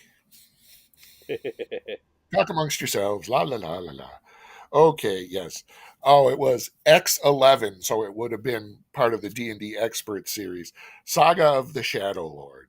Um, Also available in PDF for $4.99. Um, let's see, it's a 64-page book, but there's so much material in there. There's so many great ideas. You could base an entire campaign just around that book. That. And so yeah, and this is again same author, Stephen Hmm. Bourne. He did other things as well. I probably haven't even read all of the things he worked on, but to me, those are two of his highlights. And if you're ever looking for old D&D stuff on drive through or print or hard copy sources, look for the name Stephen Bourne.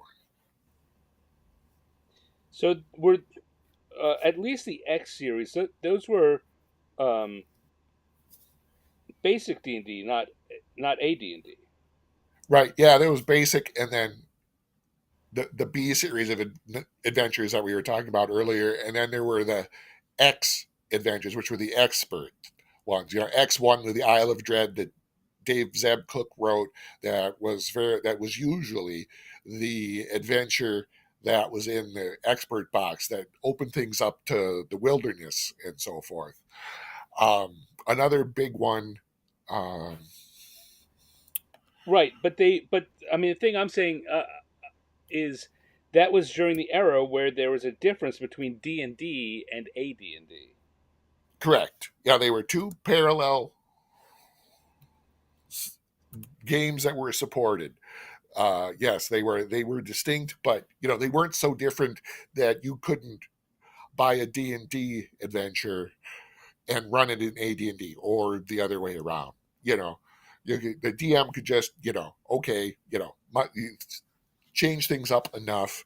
Um, the other big hit from uh, the X series for me was, oh no, I'm sorry. I guess it was the last in the B series.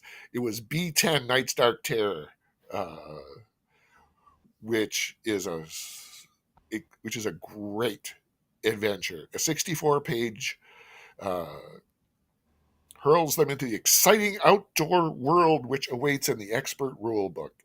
Um, I'm not going to go in and read you a whole bunch of stuff, but if you're interested again in old school things, uh, B10 Night's Dark Terror is a great. It was put together by some of the British guys, Jim Bombra, I think Graham Morris. I could have some of those names wrong. But that's another one to look up. That because it was D&D as opposed to AD&D, I don't think it got as much exposure as men did. It didn't sell as well, so they didn't get exposed. They didn't get the exposure that a lot of the AD&D adventures did, and there's some wonderful stuff in those basic expert books, like, well, as I said, Isle of Dread. Uh, Yeah. One of the early things Zeb wrote for TSR.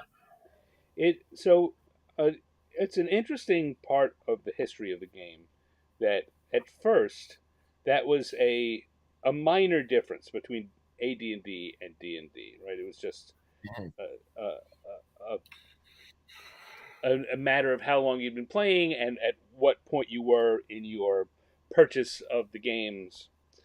But everyone who was playing AD&D at the time played Isle of Dread and stuff like Mhm. these were adventures that were part of everyone's common vocabulary. Mhm. But when you get to Yeah, some I of the think. ones that you're talking about, one of the reasons that people don't know about them was that this is part of the maybe the most insidious one of the problems that the third edition business team started talking about first publicly of that D&D had fractured its audience too much. They fractured it so much that you could be playing two different kinds of D&D that were both D&D from the same company, and part of the audience looked down the AD&D audience, or some of them looked down on people who were just playing D&D. And a lot, if an adventure was written for just D&D, that's not good enough for me because I'm playing AD&D.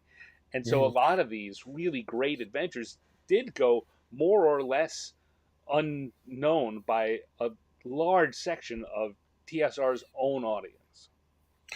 Yes, because I believe the I don't know if it was ever expressed, but it was certainly my impression of the way things were done when I was just gaming. You know, you started with D&D, and eventually you graduated to AD&D. Right. Now, I did start playing AD&D, but I also continued to play D&D because I had different groups of friends. And so as I said earlier, I had a D&D game that I ran, and an AD&D group where we all took turns. Whoever had an idea for an adventure, or whoever got just gotten a module for their birthday, or whatever it was. But yeah, that was like, oh yeah, I used to play D&D, but I'm much more sophisticated now. I play advanced D&D. Man, that as a company, they courted that, like, and Yes. rather than uh, quashing it, it's like, oh no, this is a whole different revenue stream, and wow, was that a mistake? Hmm. In hindsight, is 2020. I have to admit that there's a lot that went into it, and how they got there that I don't know about. But man, you look at the decisions that you go, why? Because, yeah, as you say, some of these adventures that you're quoting that are great ones, some of them I am very aware of, and some of them I just know because they're there. Because at the time, I didn't play them, and in the end, they're too many to go back and use them all. And Hmm. I'm now writing my own stuff. I don't need all of that. But yeah, all those D&D adventures that just accrued and Hmm. many people would do very well to go back and seek them out for great classic D&D adventures that you probably never played of, maybe even heard of. Right. And they're also with DM's Guild, Drive Through RPG. They're all available incredibly inexpensively. Yeah, You can get pretty much any of these things that we were talking about for the one for $5 for the PDF now, and you get 32 pages or 64 pages. You know, take them, run the adventure, or just mine it for cool encounters, maps, monsters, whatever. I really developed my style of running campaigns that way. Well, as I mentioned earlier, I sort of put Hamlet and B1 and B2 and B3 and just kind of all threw them together into okay, they're all in the same relative, they're all inside this one kingdom, Right. and gone from there, and subsequent things, it's like, oh, I'm going to base it this city out of this issue of Dragon, but I'm going to use this adventure and or elements of stuff here and there. There's no, I don't, another false dichotomy, since we're kind of talking Yeah. Yeah. philosophically here, that I think exists in role playing in general, but D&D being the preeminent one, it's always the example that gets used, is I only run my own stuff, or I only run professionally written adventures. I only run modules. Well, oh, fine, do what you want. If everybody's having fun, that's cool. But why limit yourself? You know, hey, maybe I'm not going to run Saga of the Shadow Lord, the full 64-page thing that it is, but oh, I can take this whole plot line out, Right. and drop it in whatever I'm doing, and stuff like that. You don't need me to list more examples, but hey, do your own stuff, borrow stuff from published adventures, books, movies. We were talking earlier about the idea of peril being introduced back into the game. Of Right. oh, this is not, you are not supposed to stand and try to fight this guy. You're supposed to turn and run.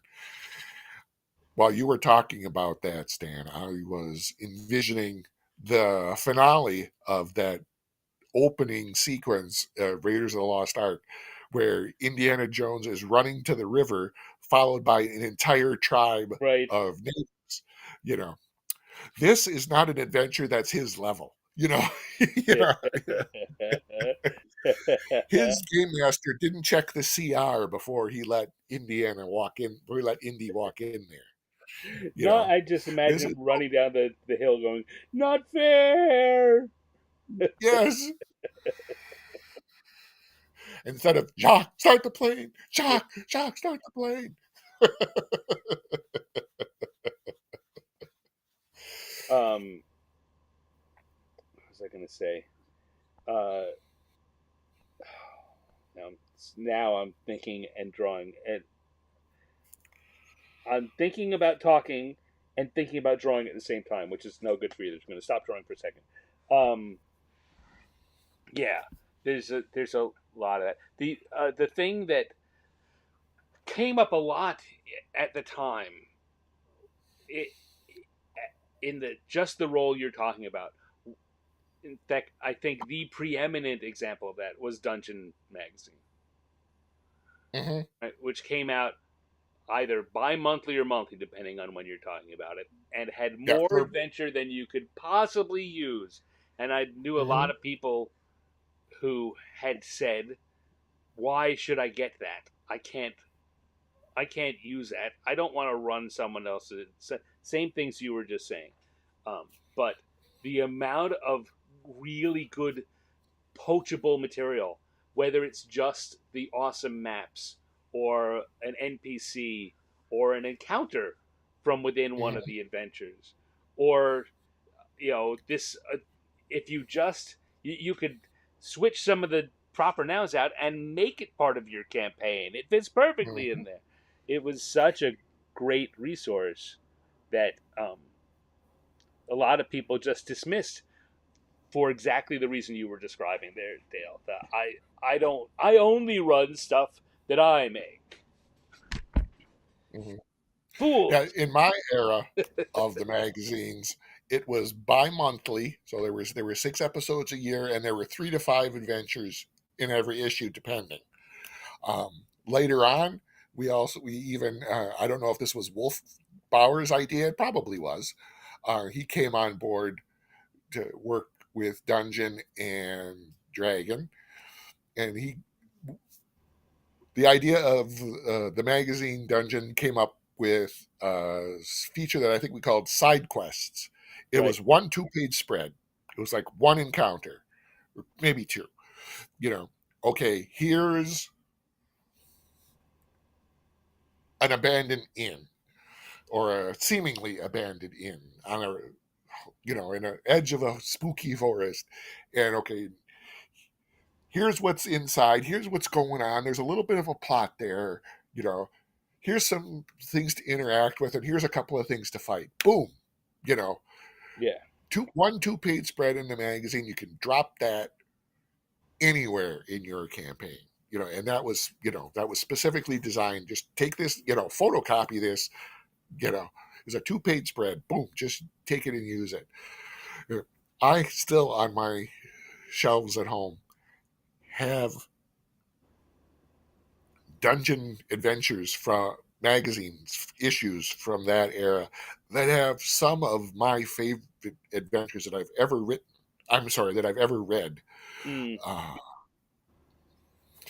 you know, there were some great people there who some came on to eventually do some, other freelance for TSR itself.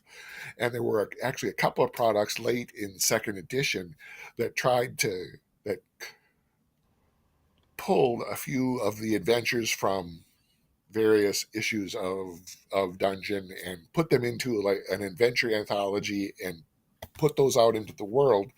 But the couple that I remember, at least, they had production issues. Mm. Like one got put out and all the maps weren't there. Right. So or something happened. The original conception of this idea of, hey, look at this cool anthology of adventures that were originally published in Dungeon. It wasn't publicized that they were taken from Dungeon. You know, Right. and there were some great people working, writing adventures. Dungeon had a stable, just as much as Dragon did. Dungeon had a stable of people that Barbara and later Wolfgang relied on. To 2 or 3 adventures a year. Willie Walsh, the Irish writer, great adventures, always with some whimsy in there. It was always great to read a Willie Walsh adventure because there was a couple of times you were going to laugh out loud at the Right. situation. And it doesn't mean they weren't exciting. Doesn't mean it wasn't dangerous. But he had a knack for creating situations that were funny. He was a funny guy. Yeah. Steve Kurtz and actually Wolf Bauer, they wrote several adventures for Dungeon as freelancers. And at one point, we found out at the magazines that Wolf had left grad school and he was looking for a job. Barbara turned to Roger, who was the editor of the magazine and running the department, and said, "I want to hire this guy." you know? And fortunately for everyone involved, it worked out, and Wolf came on board, and you know, and his career has become largely self-evident. Being the chief kobold at Kobold Press, Right. Kobold Quarterly, all the stuff he did with TSR, and Al Qadim, and he went to work for Wizards before the TSR buyout, and everything that he's done since then, because he got bored with grad school, and he was like bioengineering or something in grad school, and he was like, this is dull. I want to write about fairies and knights and dragons and magic and stuff. Another person that fits in that same description is a young Canadian fella named Chris Perkins. Yes, Michael in chat just mentioned that too. Yeah, that was the next person I was going to mention. That yes, Chris wrote a ton of wonderful adventures for Dungeon, and what better resume, you know, could somebody have had? You know, oh yeah, I can write this stuff. Look how many times you've published me already. Oh, Julia is here. Hi, Julia Hello, Martin. Julia.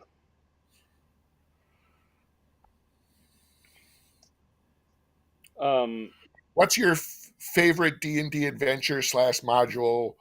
And Julia, we were talking about this earlier, and it keeps recycling. Not to put you on the spot, but you've looked at a lot of adventures over the years. um, one of the things I wanted to loop back on, Dale, that you were talking about, was it Destiny of Kings? Was that the name of that one? Yes. Uh, it's it's a very, to me, a very interesting note that you say, of course, that's what could be more D&D than this big tale and getting out of the dungeon. And it's a schism point within the fan base, who some of Hmm. whom say, no, that's exactly not D&D. uh, but one of the great things about D&D, in fact, the thing that has turned D&D into the tabletop role playing genre of Hmm. games, is that it can be different things to different people. But yeah, there's a. Uh, I agree. I agree that D&D was made for telling these kinds of stories, but it also those are also the kind of stories that D&D historically, mechanically, is not is not built to serve that to its best degree, because it's not combat oriented. Hmm. It's narrative oriented, and not that you can't do that with. Again, I don't want to say like D&D doesn't do that, but um, anyone who comes to D&D for what it does best mechanically looks at those things and says, well, yeah, that's where I put the game aside and we just role play. And then when Hmm. there's a fight, we start playing D&D again. So I mean, and I don't think there's not a right or wrong in there at all. It's just an interesting note, and something think D&D as a brand struggles with to this day, Hmm. is that bifurcation in thought of, well, that's what D&D was made for. Right. Yes, it was certainly had its origin as a fantasy, a fantastic tactical war game. Obviously, when the biggest portion of the rules is the book with the stuff with the things you fight in it. This is a game that's about combat. But like you said, it can be more than that. And I don't want to think that I don't want anyone to think that I'm poo-pooing dungeons. No, I love a good dungeon. Right. Even but I like them, to be internally consistent and logical. And yeah, sometimes it's fun just to go in the hole and stab in the dark, creepy hole in the ground and stab kobolds in the back and take their copper pieces. That's fun. But that doesn't mean that's all it can be. And so Right. when I was talking about Destiny of Kings with political and intrigue and nobility, and you're trying to get the rightful heir to the capital, and so on and so on.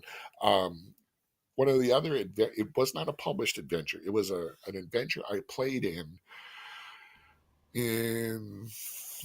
the mid 80s. I was a gamer. It was at Gen Con in Milwaukee. This had to be post Unearthed Arcana, so it had to be like 85, 86, somewhere in there. um, I'll try to do this very briefly.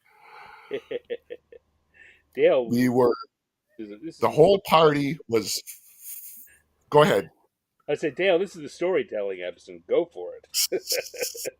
uh, uh, I've been told by numerous people, including members of my own family, that I tell long, boring stories. All right. Um, maybe they're not the right audience. This was an adventure that I played in at Gen Con. My The buddy I went to Gen Con with, we both got to play in this adventure. We were all fifth level Cavaliers, so this was post Unearthed Arcana, And the situation in this adventure was pretty similar. It was competing contestants for the throne. Right.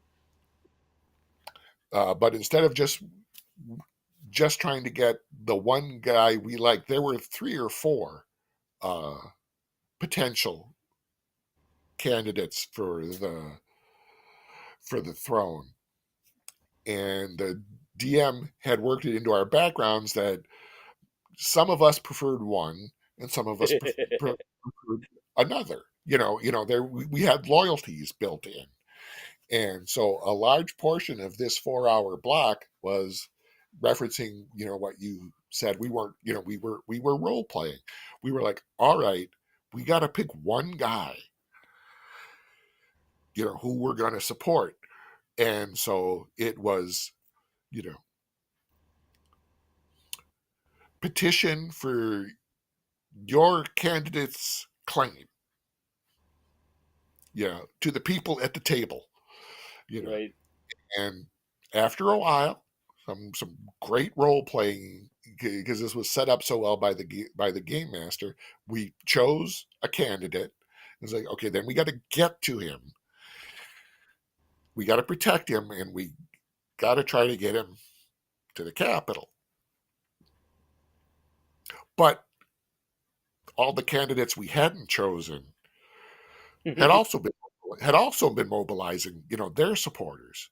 So we got to help determine how this candidate and all his forces dealt with these other factions. So he was like, okay, do we defend this castle? Do we go over here and defend this castle? So on and so on. So we worked all that out, and eventually the finale came to, you know two armies facing each other across the open field. The one of our player characters and the evil NPC, you know, volunteered to one-on-one combat to save the lives of all these people, all these, all these people, which were largely peasants, militias, and so forth. Well, all these people don't have to die. You know, we'll do this one-on-one combat. And so everybody at the table watched my buddy do a one-on-one duel in front of two armies with this evil knight who was probably at least a couple of levels higher.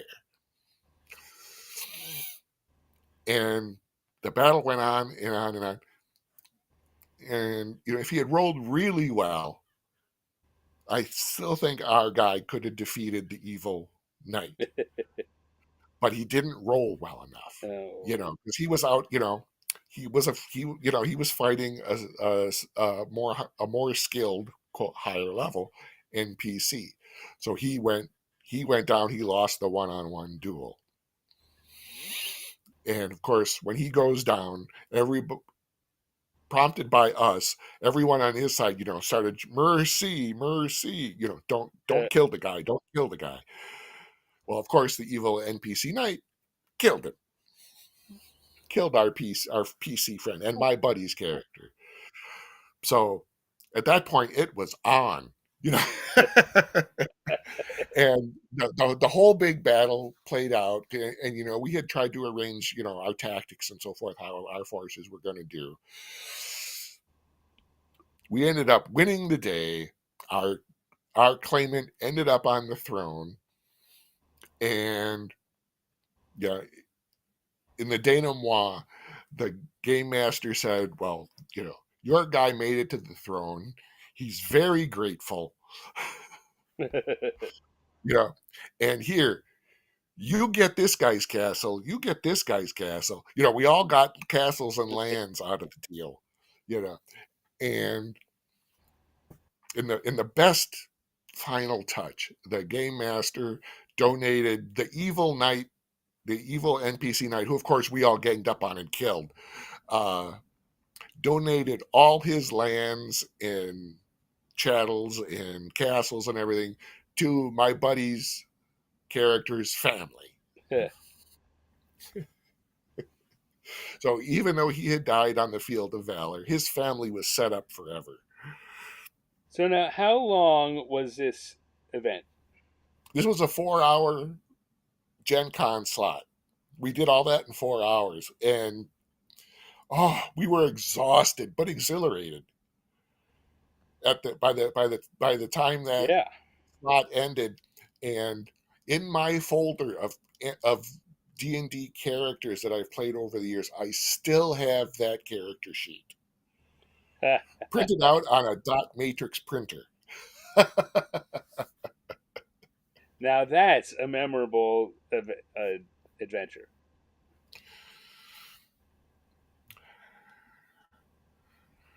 Yeah, I should, when I get home, I should pull that out. And because the game master, he had, had the little adventure title and had his name on it. And and then it was the details of my character and like those loyalties and stuff that I said. You know, And I'm gonna invite you if you want to. If you send that to me, I'll put it into the newsletter for the show, which I'm now going to promote. Newsletter Okay.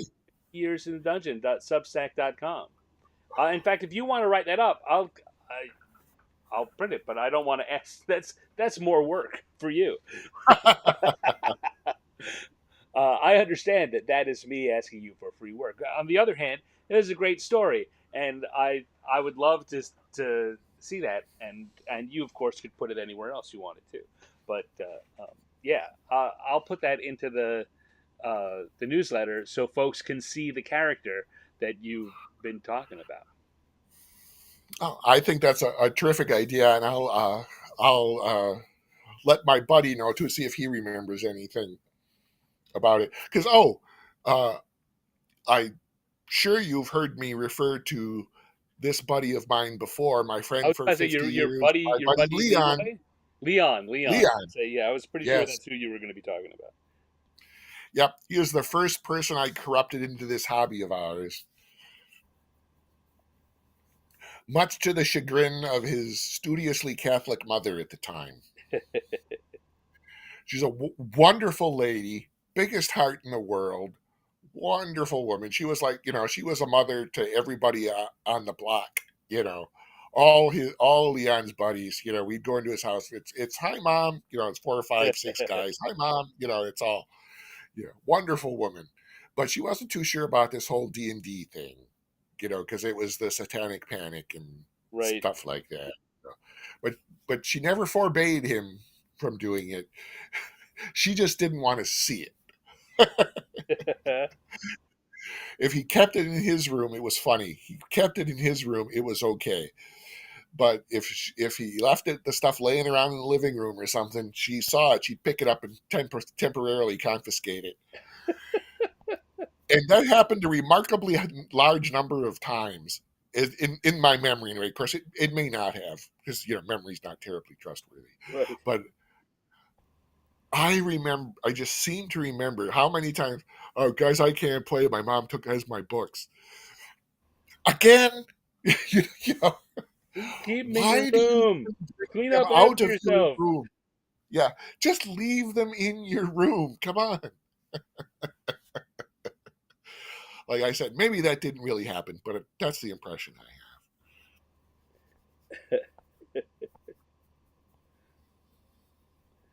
um,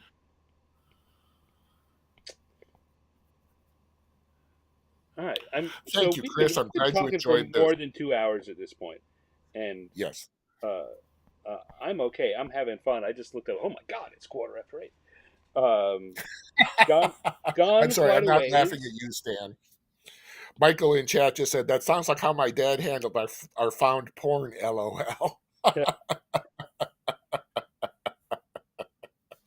I'm sorry I interrupted you, Stan, but That's that I couldn't let that pass without comment. yeah. No, that's quite all right. Um, if you want to keep going, let's keep going. But I also want to be mindful of you. It's 2 hours later, so it's 10:15 there, and you're doing this on your vacation out of the kindness of your heart. Well, yeah, but I'm on vacation, so Right. Well, that's true. But like I say, it's just a pause to say that You want to keep going?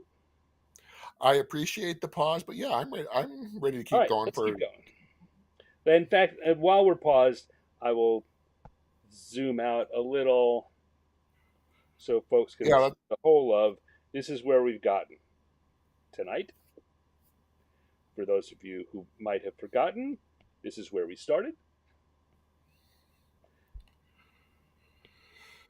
Um, People often ask me, how long does it take to do one of these?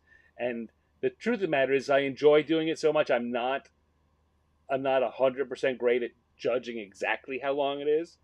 This is a good sample of, because everything has gone pretty quickly and pretty straight. There hasn't been any big stumbling blocks, but after an hour to do the sketch on, or an hour and a half to do the sketch on the first show, and now 2 hours of work here today, this is what gets done in 3 hours.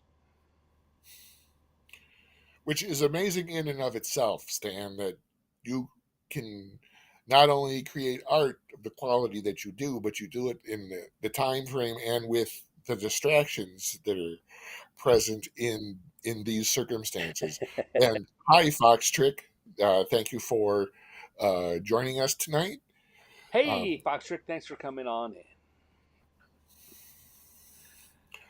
Yeah, I often, when talking about it, I always say, I'm not the best, but I'm pretty quick.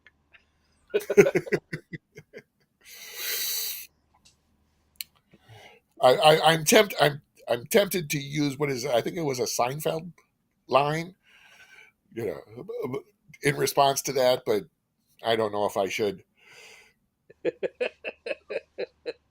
Oh, there's a question. What program are you using, What Stan? program? I am using Procreate.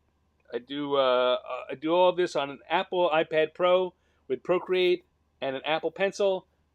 None of which are sponsors of this, but again, people ask all the time, so I try to make sure I say that.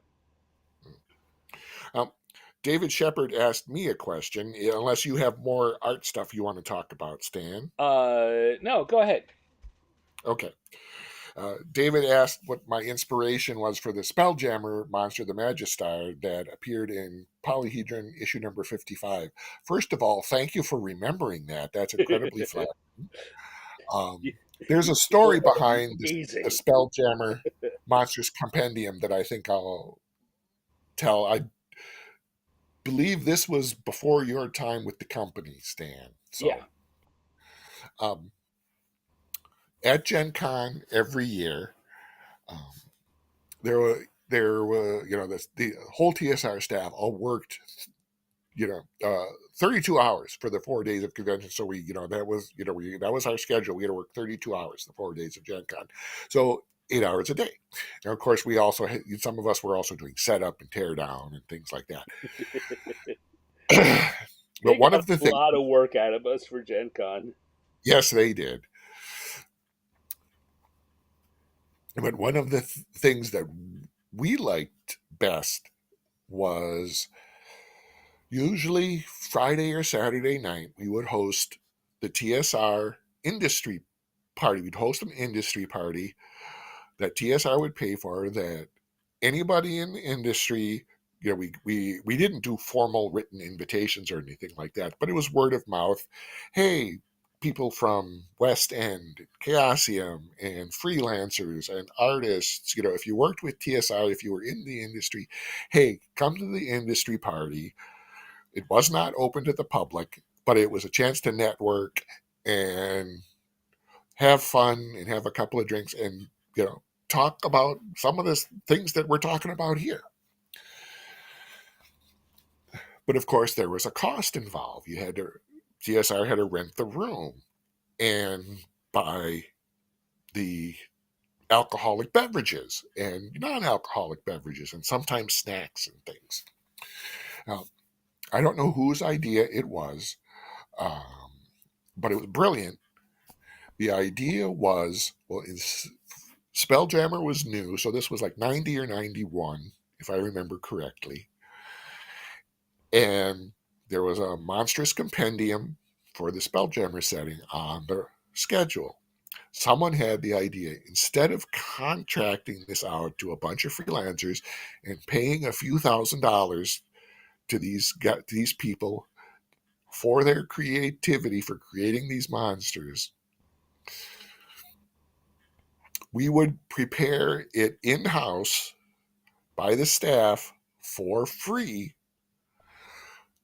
with the caveat that that few $1,000s that would have gone to the freelancers instead went to that TSR industry party.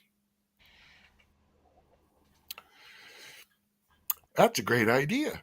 That way, TSR didn't have to cough up extra money. We all got to play in this new setting, and I absolutely love Spelljammer.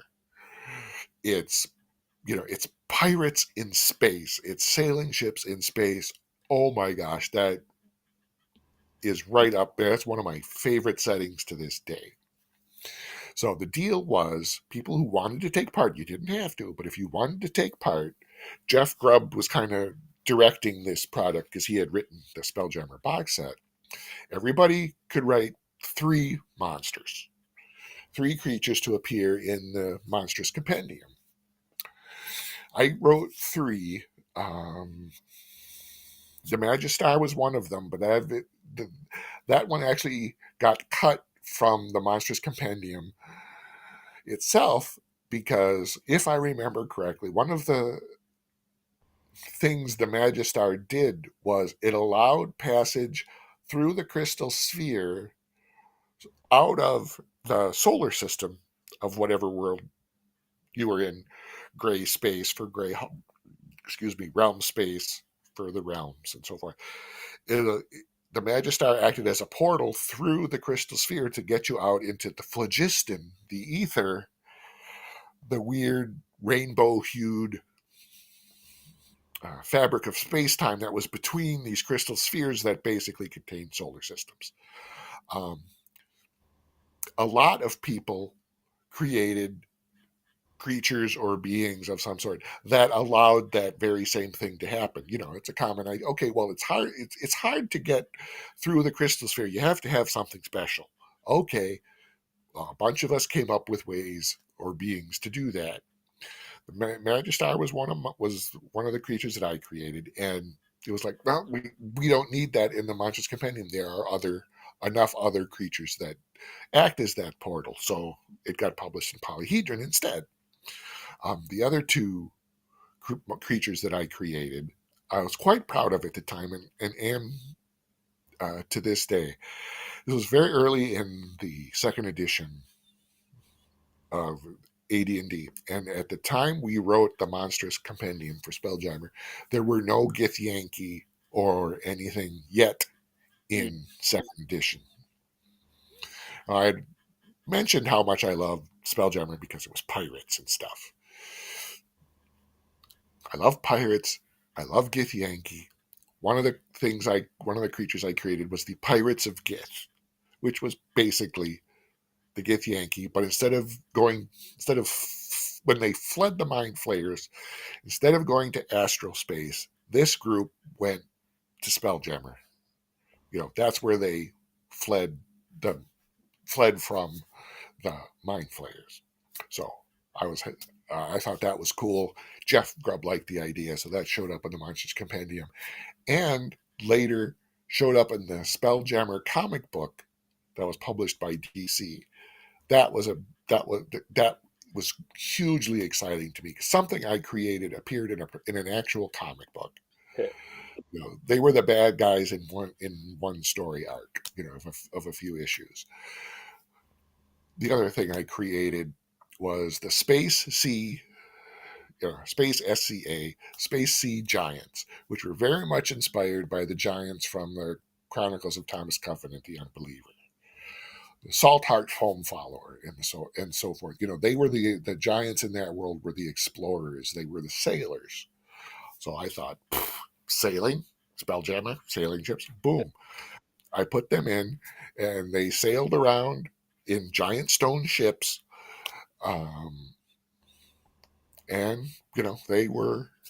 they were just some, just another faction that you could meet out in Spelljammer, and I liked them, and those were like some of the first official TSR game product things that I published as well. Because I was doing some stuff in the magazine, like writing the Marvel file and stuff. But that was for the magazine. That didn't really quote unquote count in my mind. Right. This wasn't the Right. game department. This wasn't a cover credit or anything. Not that I needed that, but hey, I grew up on the games, reading the magazine too, and being on the magazine staff was pretty darn cool. I got to work with all these wonderful people, but getting something published by the games department, that for the 23, 24-year old me, that was pretty gosh darn cool. So Uh, that that's the story of the Spelljammer Monsters Compendium, my creations for it, and we continued to do things like that for several more years yeah. to fund That the became, I TSR was about to party. say, that became a regular thing. That party creating, that was how that party lived on, was the Yep, same kind of thing. Did you, I remember by the time I got there, the point was uh, you had to do it at home. You weren't doing it on company time because they were paying the freelance for it. If you did it on company time, you were getting paid for that. So you had to do your whole job, and this is something you did in a freelance slot, but you agreed not to take the payment and to put the payment toward the the party. correct. Correct. Yes, that was technically the thing that happened. But when, for example, with that one, when after I turned over my monsters for the Spelljammer thing, you know, Jeff Grubb sat in the games library and basically did a design review with everybody.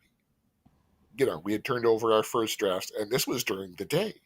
So Yeah, it was quote that unquote line was often a line that got very blurry, but yes, it was because yeah, a fiction that had to be agreed to. yes, it was an agreed upon fiction. Yeah, for example, there were a lot of people, well, in the company at various day jobs, including later on myself. I had the day job with the magazine, but I was also getting freelance designer editing credits for the games department as a quote unquote freelancer. And yes, I did that work at night or on weekends. But if I had questions about something, or I was like, "Oh, I never thought about that. Oh, I should really figure that out."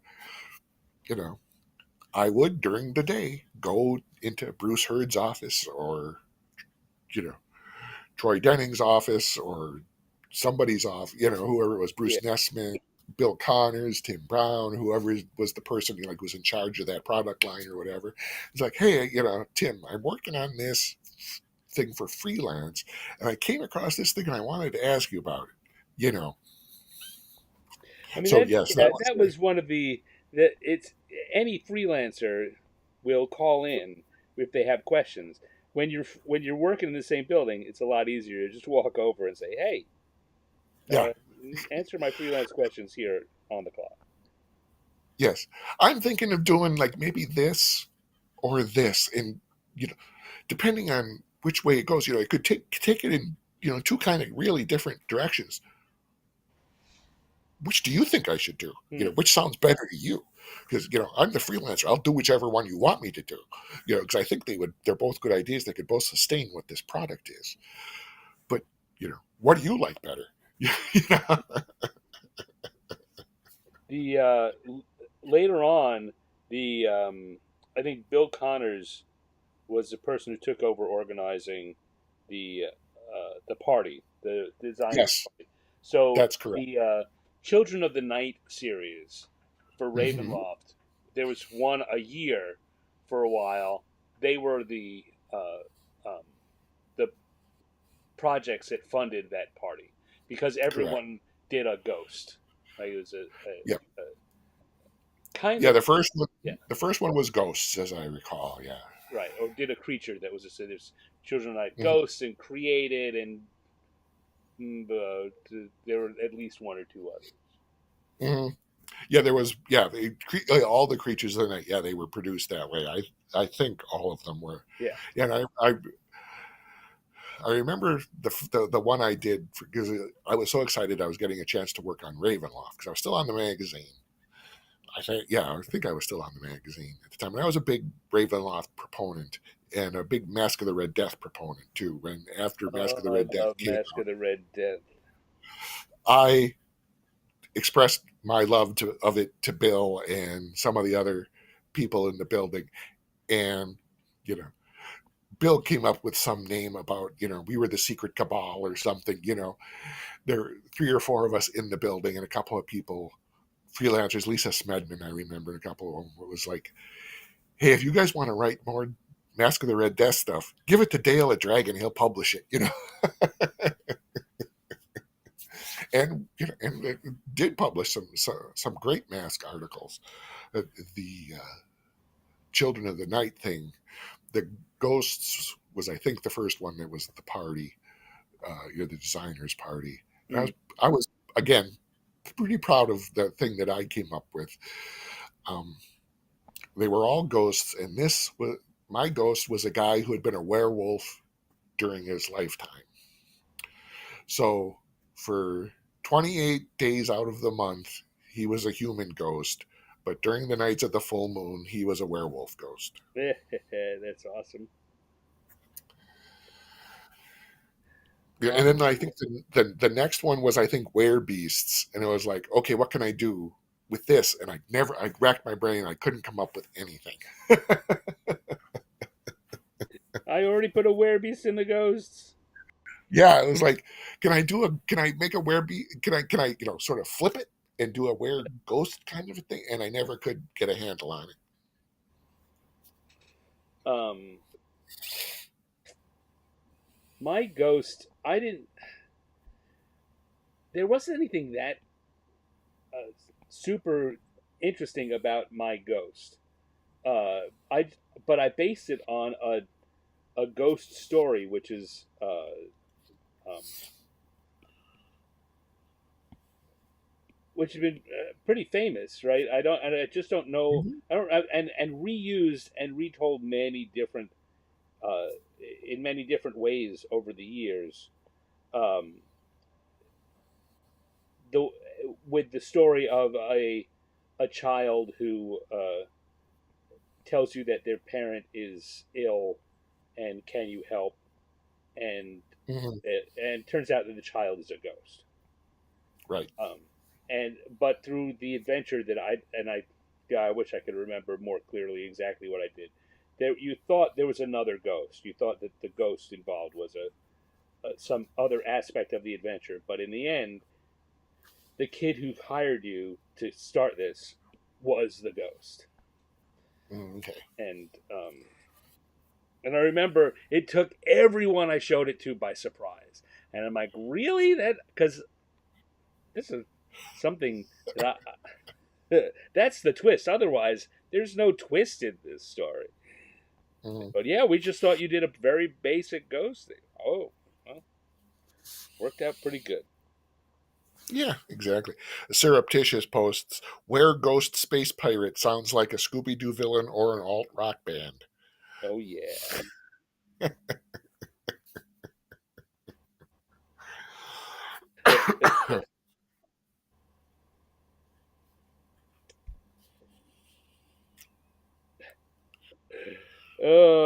These are some freaky people here on this cover.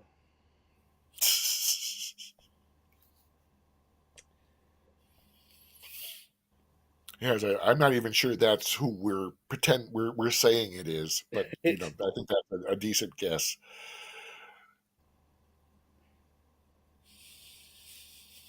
I'm trying to figure out what color I should make her hair. And she's kind of small. The details don't really matter, but I'm going in here and Hmm. I'm thinking it's green. Yeah, it does kind of have a kind of a green tint to it that's reflected in, it's catching some of that Yeah. lightning light. greenish gray. Mhm. Um, I really liked what I did for Children of the Night, The Created. That's a character that I've been meaning to reinterpret for a while. Um, it it was uh, a coin golem. I made up a creature called a coin golem, and it was Oh. a intelligent magical weapon that was made of gold, which would have to be magical because who the hell would make a weapon out of gold? Uh, a terrible thing to make a sword out of, but Mhm. who had pissed someone off enough that they had taken it and melted it down and made it into coins. But its intelligence stayed with it because it was magical, and so now it was able to, if you put it in contact with other gold coins, it could coalesce them into a body, and that was Mhm. its body. And as you hit it, it would knock the regular coins out, and he would diminish and diminish and diminish until when he hit zero hit points, you'd separated the coin that had his essence in it away from all the others, and the rest of them crashed out. But he was still living in that coin, and in order to actually destroy him, you would have to destroy that coin. But then he would go to one of his like there was a certain number of coins that he had that his they'd managed to make out of the sword, and Mhm. um, so this I thought it was an interesting character for an adventure, and I thought I totally want to use this as a recurring character in some kind of storyline or campaign, right? You kill him and he just comes back with another coin. Yeah, that's a brilliant idea.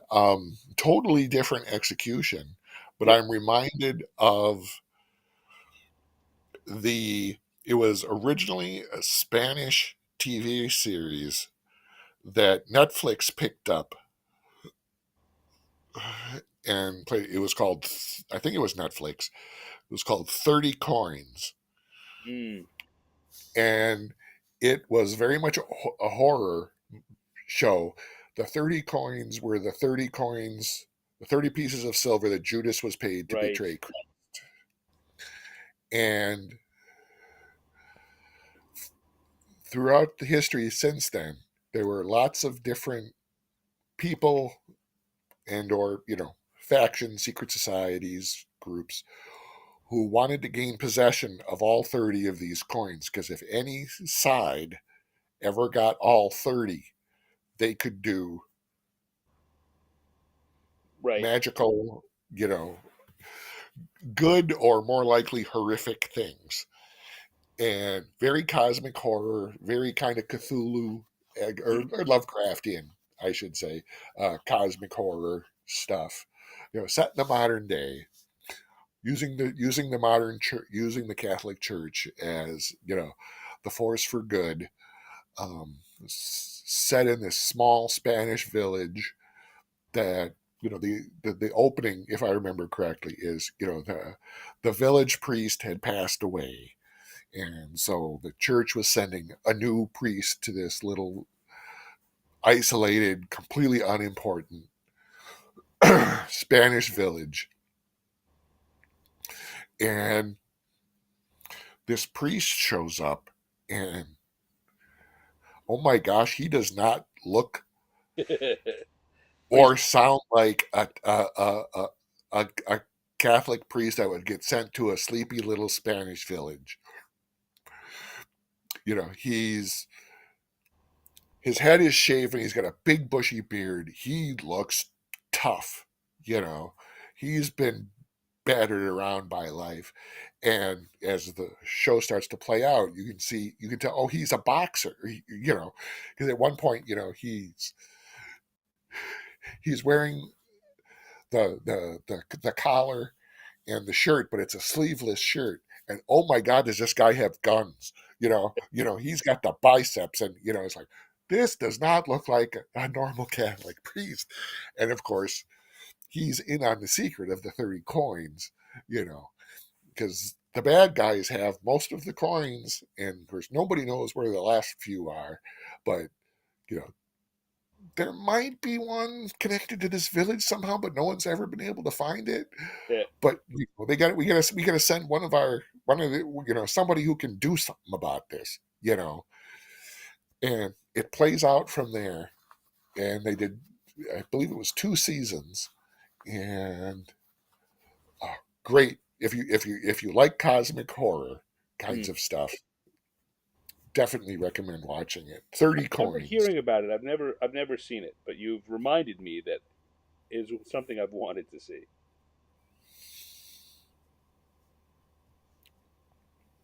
Oh, Surreptitious points out that Richard Grant and Sandra Bernhard in Hudson Hawk did try to make a weapon out of gold to a Yes. degree. And I also remember in the Iliad at one point, Achilles, I think he's fighting. I don't. Was it someone on the Greek side, or maybe he was a Trojan who fought so well they became friends and they traded armors. And while this guy's armor was gold, and so they traded armor, and Achilles was then wearing this guy's golden armor. And yes, I know he's Achilles, but Hmm. gold armor is terrible.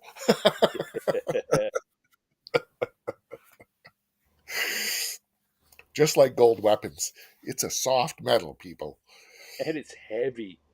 and it's heavy.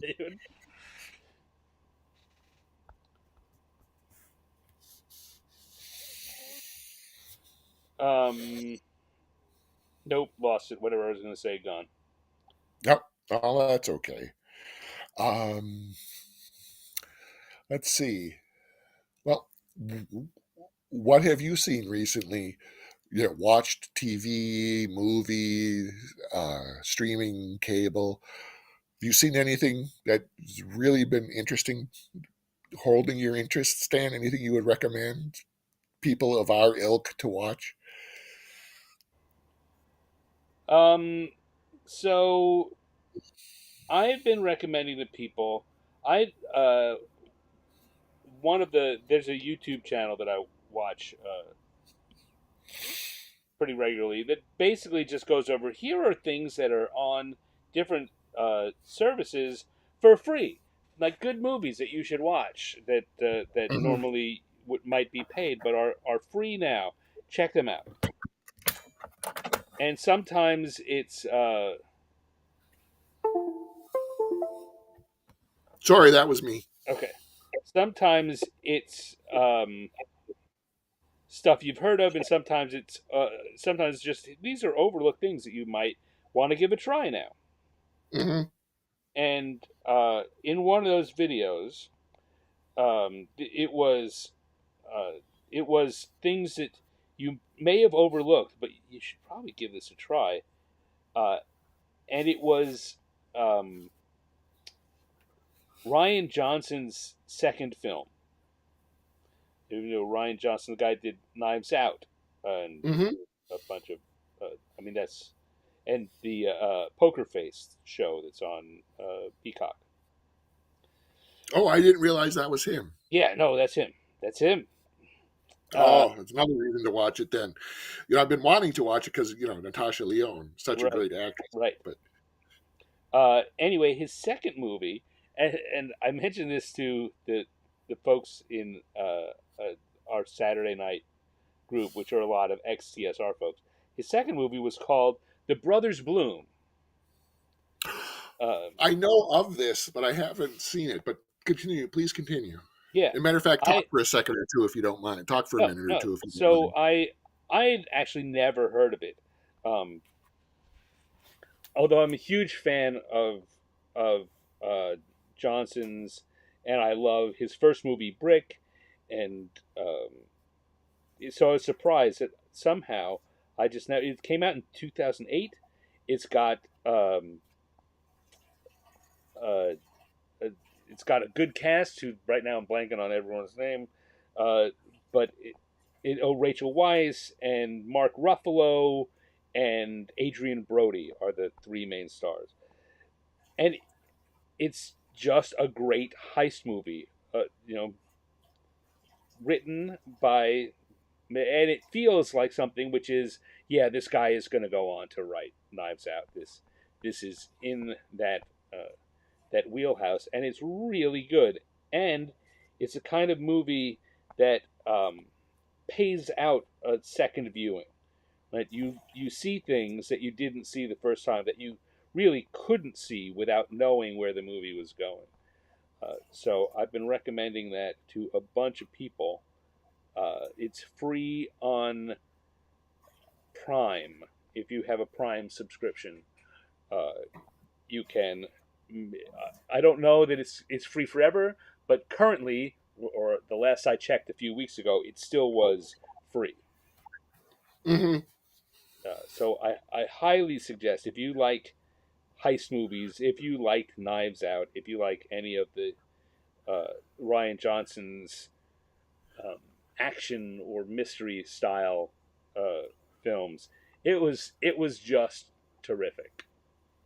And what was the name again? One more time. The Brothers Bloom, Okay. Bloom. Oh yes, yes, yes. Okay, yeah, yeah. To take my turn, I haven't been watching a lot lately, but I'm reading uh, a modern fantasy story. It's part of it. It's a trilogy, and it's part of the effort on my part to read more fiction and read more in general Mm, of works written by women or people of color. right? It's the Green Bone Saga. That's the name of the trilogy. Okay. Green, the color, bone, as in, boneyard. Right. Um, the first book is Jade City. The second is Jade War. And the third is Jade Legacy. Um, Modern day fantasy. They're in an Asian setting. There are some people who, when exposed to the mineral jade, gain martial arts type supery powers. Okay. Okay, it's not Superman superpowers or anything, but it's a lot of things that are you might generally see in some wuxia films. Right. You Yeah. know, Okay. yeah. So it's kind of martial artsy powers, and very well done. Enjoying it greatly, and the the first thing that blew me away about it was, it's martial arts, it's kind of superheroes, it's like, oh, this is right up my alley. Yeah. It's an ensemble cast, and they spend the first quarter, first third of the first book, introducing all the players, and then things start happening and they all start interacting. One of the main characters, he's basically the head of this family, this clan. Mm, It's again this Asian setting. It's clans are kind of like triads. They're kind of like organized crime families, but whatever. They've established the main figures in this clan, and halfway through the first book, one of the, if not the most important character in this clan, boom, the author just kills off out of the blue. mm. And it was like, wow, that's a really aggressive move. You don't see that kind of thing very often in the first book in a trilogy. Okay, I just spent a big chunk of these pages establishing this character. Oh, look, he's dead. you know and of course that just hooked me that much more. It's like, oh, okay, the author is Fonda Lee, Fondalee, and I'm just hooked on it. What is she going to do next to these characters? No one's safe. Yeah, exactly. It's the whole imperiled thing. This was not the circumstances surrounding this character's death were not a set of circumstances that should have resulted in a main character's death. This was not an encounter of a sufficient CR Yeah. that should have endangered this guy's life. But hey, stuff happens. That's right. All right. So I think closing at the end of hour 3. probably a good idea. Yeah, I'm ready to say I'm done for the night. Yeah. Yeah, Michael in chat says the Brothers Bloom is from 2009, and that's right. I thought Mark Ruffalo is Yeah. in it. He looks like a baby, and Mark Ruffalo is from my hometown, Kenosha, Wisconsin. Oh, really?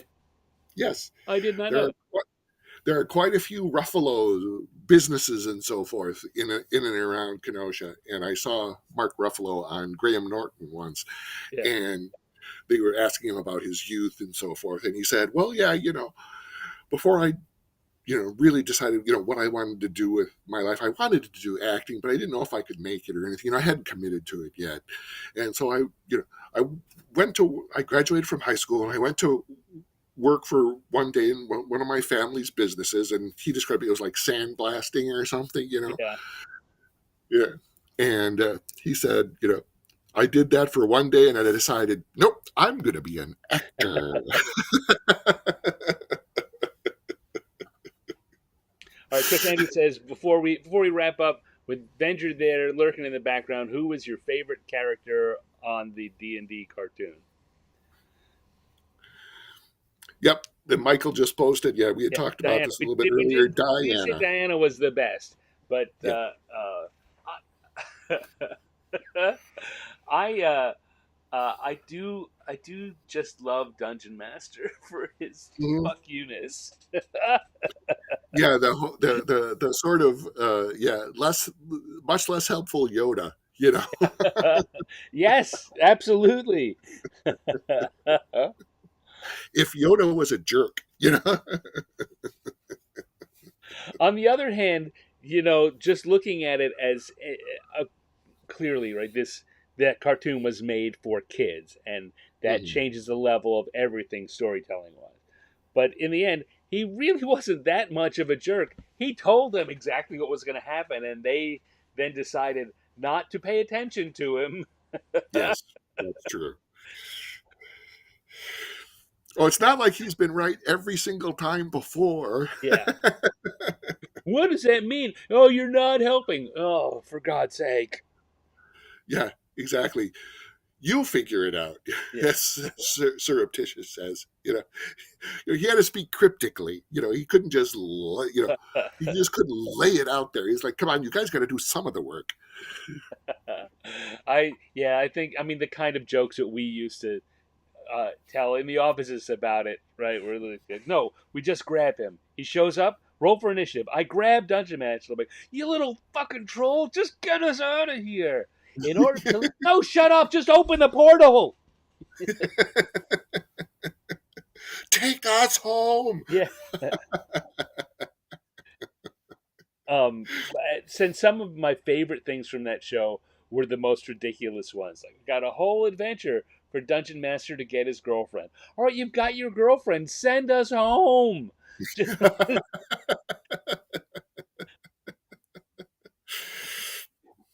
you're gonna go have a What are little gnome nookie. Don't leave Yeah, us hanging around fighting Tiamat. yeah. What are we? No Tinder? Come on. I'll tell you, one of the things I didn't like was the bullywugs. Just because they made them hop like frogs. Hmm.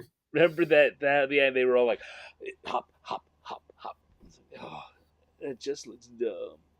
But I love that cartoon. As we were saying earlier, it's so good. It's so good for introducing kids to D&D. Hmm. Yeah, It falls in it's right in with my thing I mention all the time and keep within arm's reach always. The D&D coloring album is one of my favorite products ever. hmm. I feel the same way about the D&D cartoon.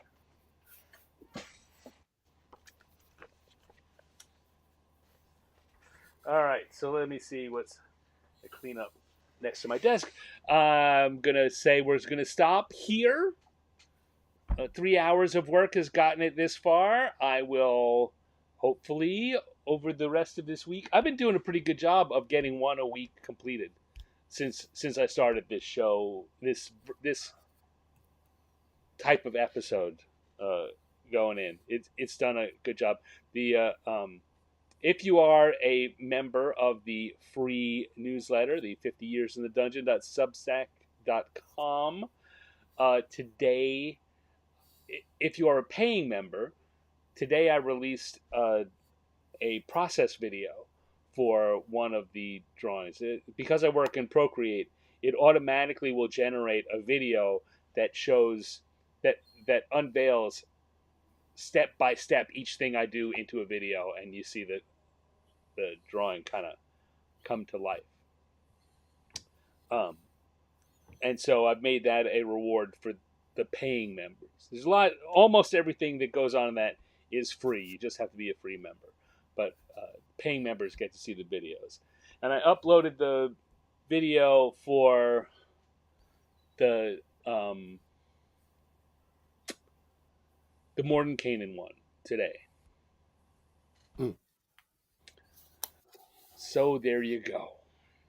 Dungeon Master Guide drawing should be finished. And so that, if I complete it this week, I will Monday or Tuesday of next week. It will be released to members of the or subscribers to the Substack.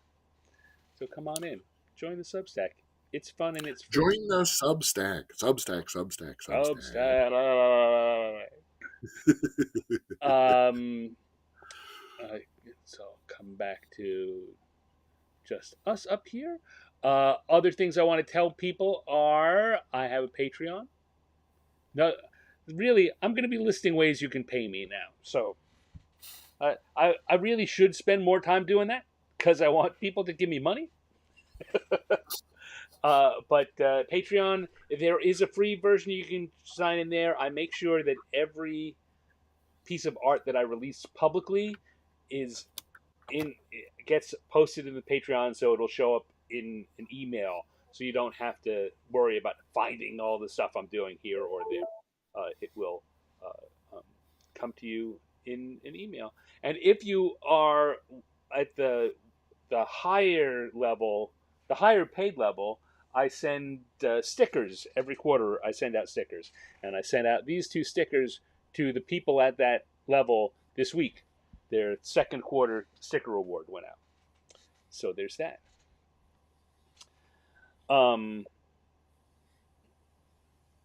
Hey, you mind hanging around for another few minutes, Dale? I'm happy to. All right, because I want to talk to you. as you and I are standing in for everyone. So rather than me talk generically, I'm going to talk to you. I have a new service that I am putting up on my price sheet that I'm hanging my shingle out for. Mm-hmm. You've played games with me. I have. Yeah. So you know how when we're playing games and something funny happens, I will do a very quick cartoon and pass it around, and then we wind up having a chronicle for what happened in the game. Mm-hmm. And it's personalized to what happened in our game, and it's fun, and it's something that you don't get everywhere. I hold the lantern higher to get a better look. Yeah, I'm sure I drew that somewhere. I'm sure I've got that in a notebook somewhere. So I am making it a service that people can avail themselves of. The same way you might hire a caricaturist for a party, Mm-hmm. to have me be part either in person or in via online, to be part of a session of your game and to do cartoons of what happens to your characters in that adventure, and then at the end, I don't know if you can hear the plane that's decided to fly very low over my house right now. Nope. And then provide you with a PDF, collecting it all into a little ebook that's just about you, your people, and your characters, uh, and everyone has fun. Like like our games, depending on how the DM wants to set it up, I can share them while the game's ongoing. If the DM doesn't want that kind of uh, breakup of their game, I'll save it till the end. I can also share my screen the entire time so people can look at it and see what I'm drawing while I'm drawing it. Or if the DM doesn't want that kind of distractions, I won't.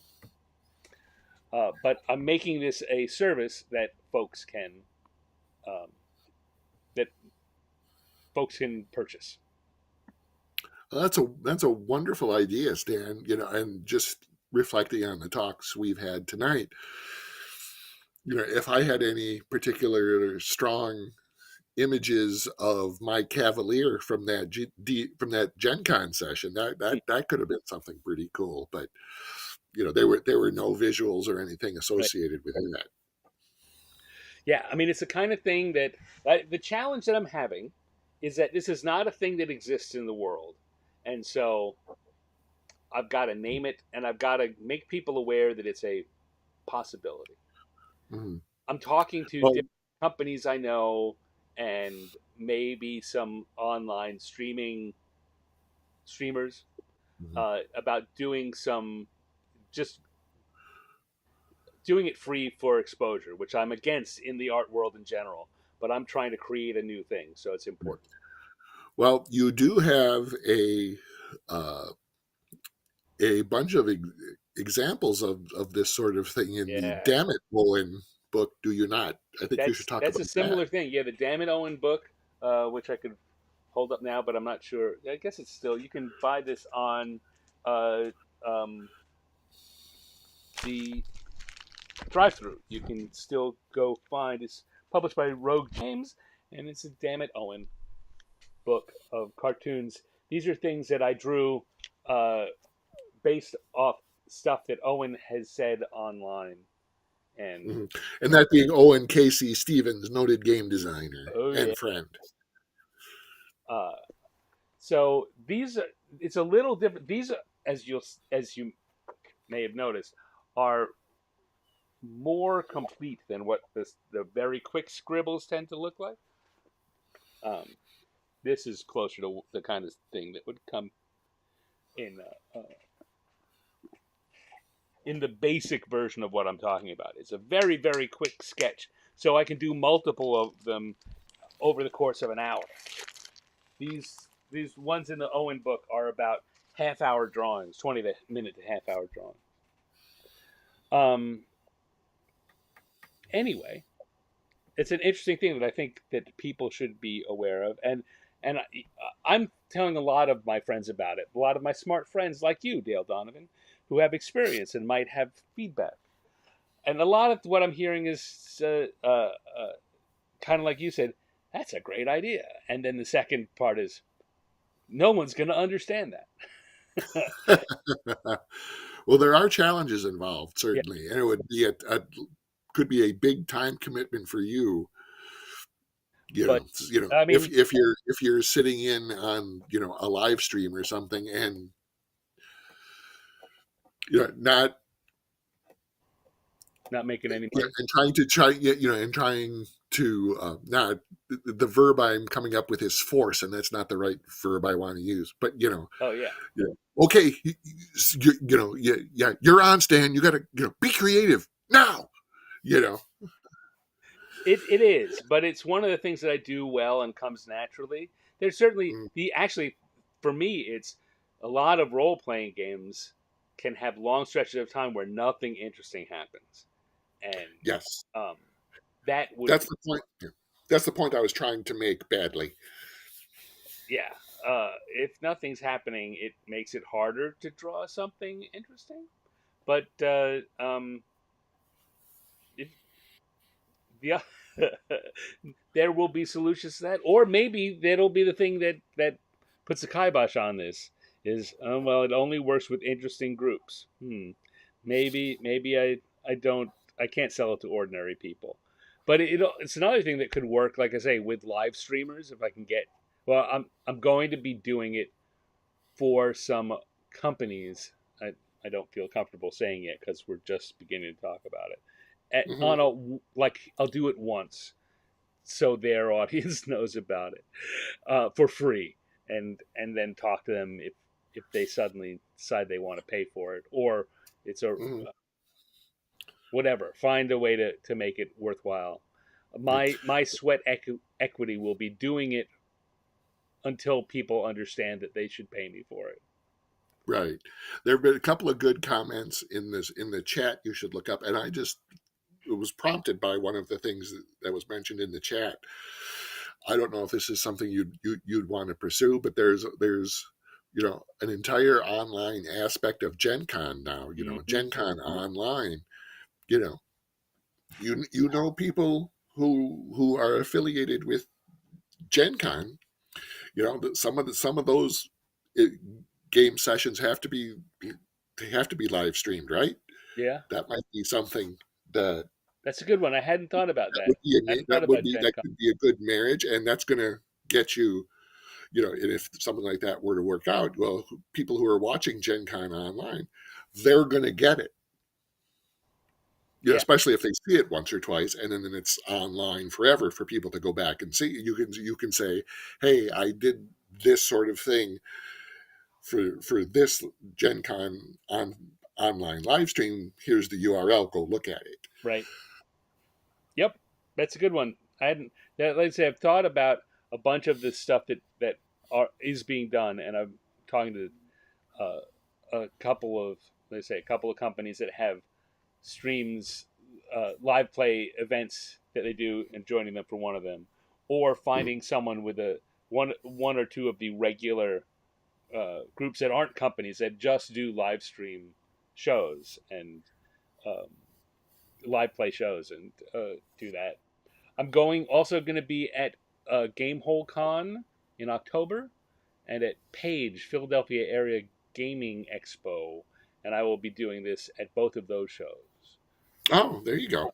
for one, or I think one um, one event at Page right now, and two or three or one event at Gamehole and two or three at Page, and maybe Good. more at Gamehole, because, like you say, uh, anytime to get it in front of people is a good idea. Hmm. That's on my rate card. It is. Yes, I put it on my new rate card, but my expectation is no one is going to uh, approach me about that, because it's it's not a thing people think about. I could be wrong. Maybe I'll look out and someone will read that on my rate card and go, "Ooh, I want that thing." Um, but it's not my expectation. Yes, on my rate card, the basic fee is $50 an hour, about what you'd pay for a caricaturist. Um, Hmm.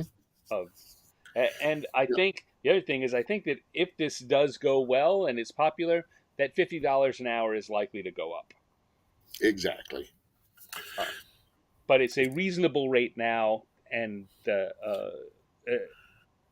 I think that it's not inexpensive, but it's reasonable. Yeah, that's perfect. That's a perfectly reasonable rate. Yeah. Awesome. Yes, please pass it along. Anyone who's watching this ever, you want to pass this along and tell them to come and talk to me about it. It never hurts to talk. All right, Dale. Thank you very much for coming on and hanging out with me for a few hours. Thank you for letting me ramble in your general direction and just to experience the experience of Stan. I love Mwah. So say I'm it. not sure I'm going to be on next week. Next week, our good friend Sean K. Reynolds is getting married, and there are a bunch of people who are Wonderful. coming into the area, and I will be. First of all, I'll be performing the ceremony at the wedding, um, which I suppose is another thing I should tell people you can pay me to do. I'm a an ordained minister in the Universal Life Church, and I have done about half a dozen weddings over the years. Um, Oh, that's awesome, Stan. You're you're a cleric. I am. I am. I'm a cleric. Shing. So I'm not sure what the plan for Wednesday is going to be. Um, so Oh, maybe like, are you going to Gen Con or not? Gen Con, no. Right, maybe the week of Gen Con, maybe sometime in August. We have you back on to chat some more. I would love it. And hanging out and talking to you is fun, and the audience seems to like you too. Oh, shucks. Thanks, Stan. I totally went uh, um, Wizard of Oz, Cowardly Lion when you did that. It's like, look what it says: courage. Ain't it the truth? Ain't it the truth? All right, hold on, Dale. I'll do a quick outro, and then you and I can say goodnight. Okay. All right, so there we go. Another long night hanging out in the studio, chatting with Dale and having fun and making some progress on one of the cartoon homages that I began on an earlier episode. I will finish this up offline, and as I say, if you are a subscriber to 50 Years in the Dungeon.substack.com, you'll be the first to see it. You'll get it at least a week before I show anyone else in the world what's going on. And you'll also get lots of uh, info on what's coming up on the show. So please, it's free. Sign up. I will be back tomorrow evening with my Random Encounters show, my improv cartooning show, with a 4th of July, what I'm calling a 4th of July cosplay special. Everything's going to be 4th of July themed, which I'm even more conflicted about this year than most years. But it's not a political show, it's a fun cartooning show. So come on back, it'll be a good time. In the meanwhile, thank you all for hanging out. Thank you, Michael and Surreptitious and Andrew and Julia and Foxtrick and everyone else that showed up over these few hours. I appreciate you showing and hanging out with us. Those of you who've been watching and not chatting, which is fine, happy to have you. So glad you were here. Same to anyone who's watching this on replay. If you sat through 3 hours of this on replay, you must be doing something else at the same time. So I hope that's going well for you. Meanwhile, take care. I'll see you real soon. Good night.